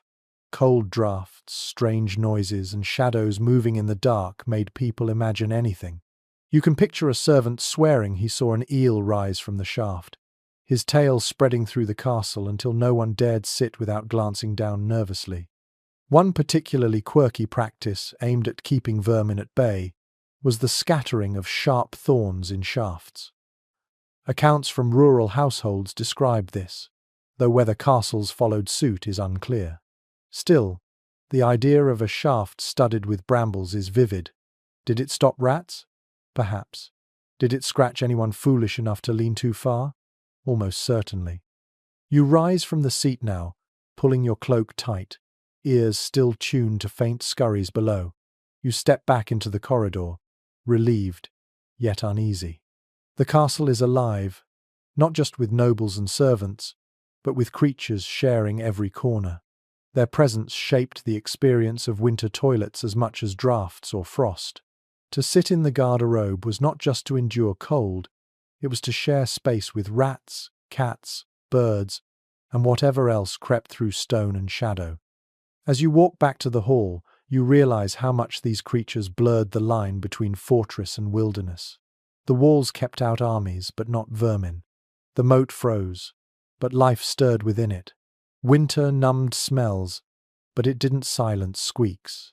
And so the castle breathed with more than human voices. It carried the pulse of all the animals that found shelter, food, and mischief in its very waste.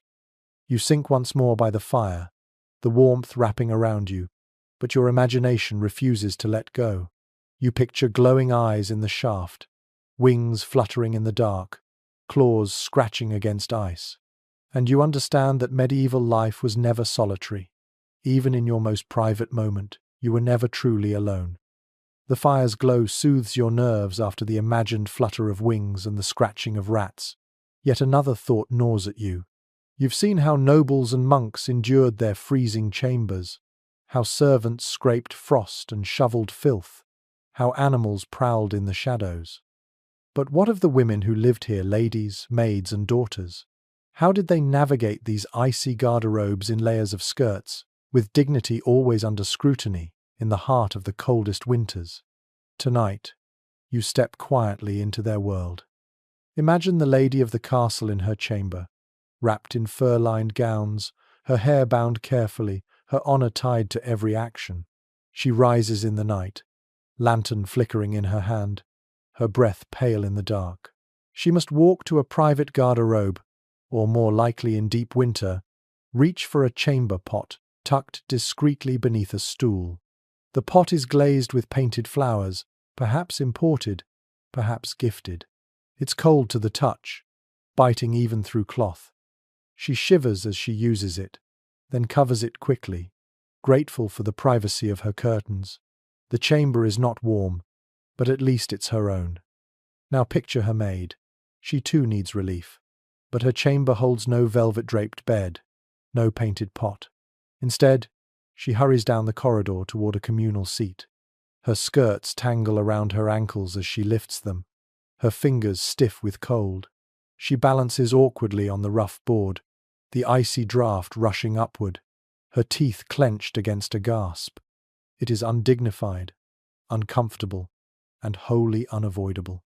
When she finishes, she arranges her skirts quickly, hoping no one saw, because for women, reputation clung even to the most basic moments. One well-recorded observation from medieval texts is that women often used cloths for wiping linen or wool scraps, sometimes kept in baskets beside the chamber pot. Laundresses then faced the thankless task of boiling and scrubbing them. Imagine a washerwoman in January, breaking ice on the water trough, her hands raw and cracked as she stirs a pot of steaming linen.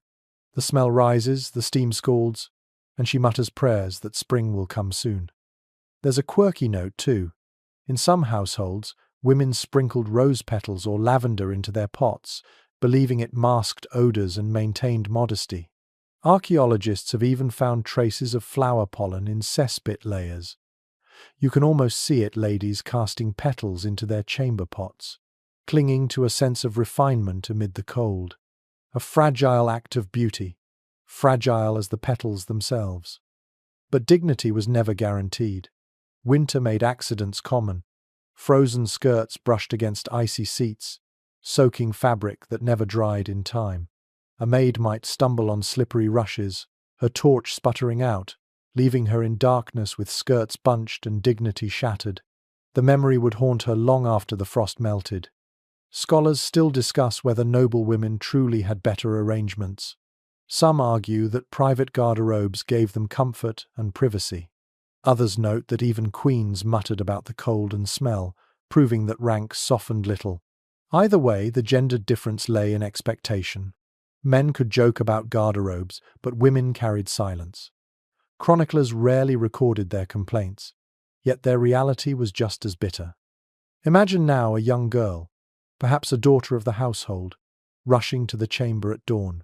She pulls her cloak tight, the corridor dark, her breath quick. She sits nervously, shivering, half afraid of rats, half afraid of being seen. Childhood here meant learning dignity early, even while your legs shook from cold. Her memory of the castle will not be only of feasts and games, it will be of icy boards and whispered warnings about modesty. One curious anecdote tells of a lady in Burgundy who refused to use a garderobe in winter, relying entirely on chamber pots instead. Her servants groaned under the weight of hauling and cleaning, but her decision reveals something plain. Women had fewer choices. If they wanted dignity, they endured the chamber pot's smell. If they wanted relief from smell, they braved the icy shaft. Neither was merciful. And yet, women found ways to adapt. Some layered extra skirts as padding, others timed their visits to avoid crowds, slipping into garderobes during lulls in the day. Maids whispered tips to each other, how to hover, how to tuck fabric, how to keep frost from staining cloth. These little strategies passed quietly, unrecorded in chronicles, yet essential to survival. You step back into the hall now, imagining their hidden burdens. The fire warms you, but the thought lingers. Behind every tapestry of knights and lords, behind every feast and dance, women endured their own struggles with cold stone and icy draughts. Their stories may be absent from chronicles, but the walls remember. You sip a mug of warm ale, the sweetness cutting the memory of frost, and realize the truth. Winter toilets were not just about endurance, they were about dignity, layered differently for men and women, but biting equally when the cold sank in. The fire hums steadily, the hall alive with talk and laughter, yet your thoughts drift back to the women of the castle, their whispered strategies, their petals in pots, their shivering walks down icy corridors. But women weren't the only vulnerable ones. Children, too, had to navigate these frozen garderobes, and their experiences were even more precarious. Tonight, you find yourself imagining the castle through their eyes, perched on smaller bodies, struggling against cold seats built for adults, facing fears far larger than themselves. Picture a boy no older than 7, stumbling from his bed in the barracks where servant children sometimes slept. His breath fogs in the dark, and he clutches a torch stub, the flame barely enough to light his steps. His mother, busy with morning chores, cannot guide him, so he makes the walk alone. The corridor yawns with shadow, the draught whistles around corners, and every sound magnifies in his ears the scuttle of rats, the creak of timbers, the moan of winter wind. For him, the garderobe is not just cold, it is frightening. When he reaches the little chamber, the seat looms above him, cut for adults, rough with frost. He hoists himself up, skirts of his tunic brushing icy stone, and sits trembling. The draught from below feels endless, biting straight through his thin frame. He clings to the board, terrified of slipping, terrified of falling into the shaft that seems to suck at him. One chronicler's tale, perhaps exaggerated, speaks of a child who fell into a garderobe and was rescued only after hours of digging. Whether truth or warning, the fear was real, and every child who perched above that dark hole must have imagined the same fate. Archaeological surveys show how dangerous these spaces could be. Shafts were sometimes wide enough for a small body to slip through. In winter, frost made boards slick. A child's fingers, numb with cold, could lose grip. Parents must have whispered warnings, and children must have carried them like nightmares into their restless sleep. But children also found mischief here. One odd discovery from cesspits is the presence of toys, wooden dolls, carved animals, marbles accidentally or deliberately dropped down shafts. Were they offerings to boredom? Accidents during play? Or pranks, tossed down to hear the splash below. Imagine children giggling as they leaned over the shaft, daring each other to throw in a toy, only to scatter in fright when a servant's voice echoed down the corridor. And then there's the matter of cleaning. Older children, especially those of servant families, often helped with chores. That meant hauling pots, scattering straw, even scraping frozen filth. Imagine a boy of 12, bundled in rags, swinging a shovel against the icy crust, his hands red, his nose dripping, his eyes watering from the smell. He dreams of being a soldier one day, but for now his battle is against frozen waste. Curiously, some folklore even hints that children invented games around the garderobe. One German tale describes boys daring each other to sit the longest in winter, to prove their bravery. The loser would run back crying, legs numb, while the winner boasted until spring. You can almost hear the laughter, sharp and high in the icy corridors, a moment of levity carved out of misery. Yet the risks were ever present. Illness followed children more swiftly, their bodies weaker against draughts and filth. Parasites thrived in their hair and clothes, fleas spreading from garderobe rats into bedding. Parents must have worried, though chroniclers rarely wrote of it. To history, children were shadows in the castle, their voices faint, their stories lost. But the walls remember. Scholars remain divided on how seriously medieval households tried to adapt garderobes for children. Some argue that chamber pots were the default solution, safer and warmer. Others point to the sheer number of child-sized accidents recorded in cesspit archaeology as proof that they too used the chutes. Perhaps the truth is both chamber pots by night, garderobes by day, risks unavoidable either way. Imagine now a girl, perhaps 9 years old, stepping into her family's chamber. She pulls the curtain aside, lifts her skirts carefully, and sits on a cold board that nearly swallows her frame.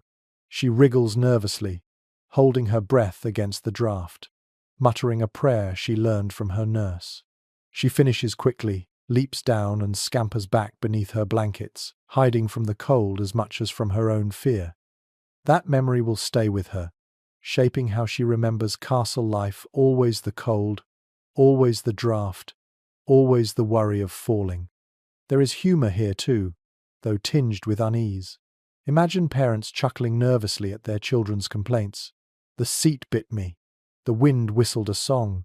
They laugh, but they know the child isn't exaggerating. The garderobe truly does bite, and the wind truly does sing through the shafts. Childhood and fear are bound together in these stone corridors. You walk back now to the hall, where children chase each other between benches, their laughter ringing. None of the chroniclers mention their nightly trips, their scraped fingers, their trembling in cold chambers. But you know it was part of their world, as real as games by the fire or lessons in the chapel. You settle near the hearth again, the warmth chasing shadows from your skin, and you realize that medieval childhood was not just about play or prayer, it was also about courage in small, icy rooms, about facing draughts and darkness with wide eyes, about carrying fear and laughter together into the long winters of the castle.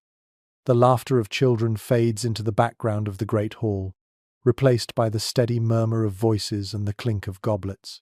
You sit by the fire, warmed at last, but you know that outside these walls the world is colder still. Castles did not exist in isolation. Villages clustered nearby, their people facing the same winter winds, the same frozen ground, the same urgent needs of the body. Yet their solutions to toilets in the coldest months were simpler, rougher, and often harsher than anything inside the fortress. Tonight, you walk beyond the gates to see how ordinary folk endured. Step into a peasant's cottage. The roof is thatched, the floor earthen, the walls patched with wattle and daub. The hearth glows faintly, but the room is chilly. A family huddles beneath blankets, their breath visible in the air. When someone needs relief, there is no stone shaft or decorated pot. Instead, a wooden bucket stands in the corner, or a crude clay vessel, lined with straw. It is used through the night, then carried out in the morning to be emptied into a midden heap behind the cottage. In winter, The contents often freeze before dawn, clinking like brittle lumps when poured. One firmly recorded detail from manorial accounts is the ubiquity of middens open heaps of waste mixed with kitchen scraps and animal dung. These heaps sat near homes, sometimes covered with straw, sometimes simply left exposed.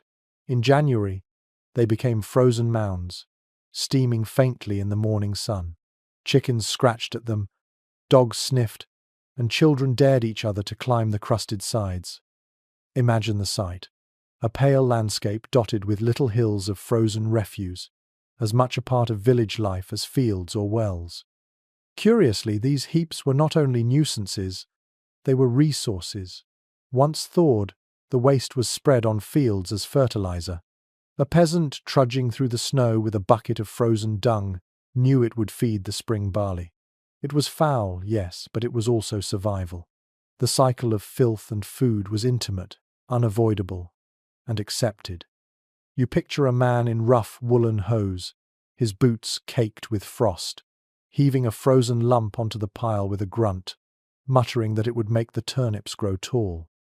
There's humor in the rustic details too. Folklore tells of villagers joking that winter toilets were cleaner because the cold dulled the smell. Some claimed you could sit in peace when the frost bit hardest. Others teased that frozen lumps were easier to carry, as though that were a blessing. You can almost hear the laughter of neighbours at the village well, each trying to one-up the other with tales of winter waste. But misery lurked as well. Without garderobes or enclosed pits, peasants often used the edges of fields or nearby woods. In snow, this meant crouching in the open, cloak lifted, body shivering, praying the wind didn't cut too sharply. The footprints leading to and from such spots must have been familiar sights on winter mornings. Crooked trails ending in little circles pressed into snow, the evidence covered by the next storm. Some accounts suggest people even used the barn, sitting near the animals where warmth lingered faintly. Imagine crouching in straw beside a cow, the air heavy with manure, but at least spared the cutting wind. The line between human and animal needs blurred, survival stripping away refinement. Historians debate whether village privies existed at all in colder regions. Some excavations show pits lined with wood or stone near cottages, evidence that at least some effort was made to create simple toilets. Others argue that middens and open fields were the norm, especially in poorer communities. The truth again is likely both. Where resources allowed, pits were dug. Where they didn't, the snow became the default solution. Children in villages faced the same terrors as their counterparts in castles. Parents warned them not to stray too far at night, lest they stumble into pits or slip on frozen ground. Yet accidents surely happened. A mitten dropped into a midden, a boot lost in the slush, a child tumbling down in laughter only to rise smeared and shivering. These moments, absent from chronicles, lived in memory and story, passed down with humour and warning intertwined. And then there is the contrast. From the castle walls, nobles looked down at villages, seeing smoke rise from chimneys and figures trudging across fields. They may have thought themselves removed, protected by stone and attendants, but their lives were bound together. The waste of nobles, carted out by servants, often ended in the same fields that peasants tilled. The same frost that froze the castle shafts hardened the village middens. Rich or poor, all bent their bodies in the cold, all muttered curses into the winter wind. You stand now in the village street, snow crunching underfoot. To your left, a midden heap steams faintly. To your right, footprints lead to the edge of the woods. The air smells of smoke and dung, sharp but oddly familiar. A woman carries a bucket past you, her breath white in the air, her face lined with frost. She empties it onto the pile without comment, then hurries back inside. The rhythm is endless, silent, accepted. As you turn back toward the castle, the contrast sharpens in your mind. Stone towers rise above, banners flutter in the wind, fires glow in the hall. But beneath the grandeur, the same needs persist. Castle or cottage, lord or peasant, all face the cold, All endure the draught. All carry the burden of frozen toilets in the bitterest months. You step once more into the warmth of the great hall, cloak heavy with frost, heart heavy with realization. History may tell stories of kings and knights, but the true common thread is here: the cold, the filth, the endurance shared by everybody in winter. You return to the great hall for the last time, the fire blazing bright, faces glowing in its warmth. Yet as you sit, you know this is not the whole story. Castles were never only about stone and banners, feasts and battles. They were also about the endless cycle of the body, about toilets in winter, frozen shafts, steaming middens, and the unseen labor that kept everything moving. Tonight, as the hall quiets and shadows lengthen, you reflect on how all these threads weave together into one tapestry of survival. Think of the nobles in their curtained garderobes, shivering despite velvet and incense. Think of the monks in their communal halls, rows of silent bodies enduring draughts as discipline. Think of the servants bent over frozen pots, their hands cracked from cold, scraping and scattering ash. Think of the children trembling on high boards, terrified of falling into the dark. Think of the peasants crouched in snowdrifts, muttering curses into the wind, their waste-feeding fields that would one day supply the castle table. Everywhere, the same truth emerges. In the coldest winters, the act of relieving oneself was never simple, never private, never free from hardship. The garderobe was a stage where class distinctions blurred. Kings and peasants alike sat on icy boards, endured biting draughts, and left behind the same frozen traces. The only difference was whether someone else carried the burden afterward. Archaeology tells us this clearly. From cesspits beneath great keeps to middens behind cottages, the frozen layers reveal the same seeds, the same bones, the same parasites. The walls may differ, the fires may burn brighter in one place than another, but the body's needs cut through every boundary. And in winter, those needs turned into trials of endurance, shaping memories, habits, and even humor. There are strange ironies in this history. Toilets, which symbolized weakness in sieges, were also weapons when defenders dumped filth on their foes. Waste, despised in the hall, became fertilizer in the fields. Cold, hated for its draughts and icy seats, offered relief by dulling smells and slowing disease. Misery and utility walked hand in hand, just as surely as servants carried buckets at dawn. Debates linger among historians about whether snow was widely used for wiping, whether children often fell into shafts, whether nobles truly enjoyed more comfort than peasants. The evidence is patchy, the interpretations varied, yet in one sense it hardly matters. The lived reality was hardship. Frost bit, draughts howled, and every soul in a medieval winter castle learned that dignity could vanish the moment you lowered yourself onto an icy board. As you sip your last mug of warm ale in the imagined hall, the fire crackling low, you realize the story has carried you through every corner, from moats that froze into grotesque mirrors of waste, to pits that whispered with ghostly sounds, to chambers where herbs and incense fought a losing battle against stench. You've seen noble velvet stained, children's toys lost in shafts, servants sneaking warmth in jokes, and peasants trudging through snow with buckets. All of it together paints the truest picture of medieval winter life, not grand, but gritty, not heroic, but human. Now let the pace slow. Imagine the torches dimming one by one, shadows stretching across stone. The chatter of the hall fades to silence, save for the soft crack of embers. Outside, snow drifts softly against the walls, blanketing moat and midden alike.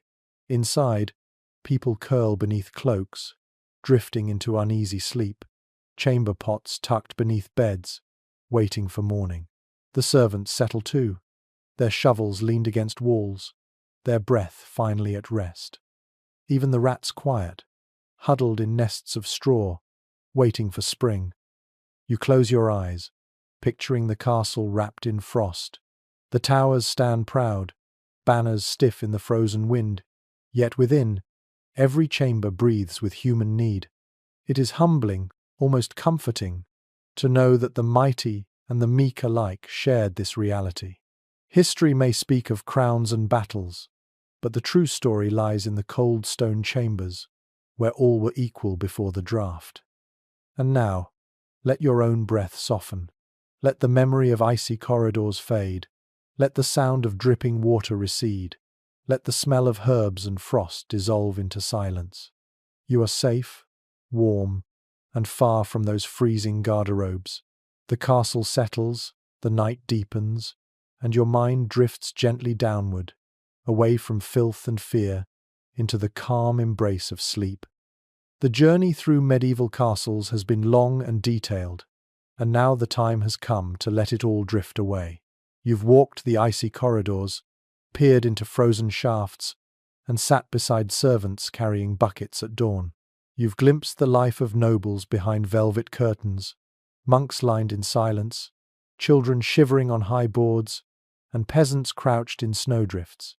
Each detail has shown how even the smallest necessities shaped life, weaving dignity, hardship, and resilience into the very fabric of the Middle Ages.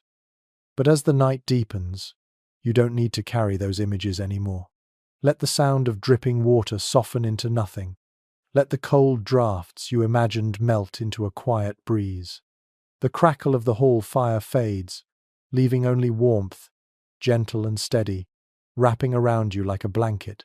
The smell of herbs and incense drifts away, leaving clean, silent air.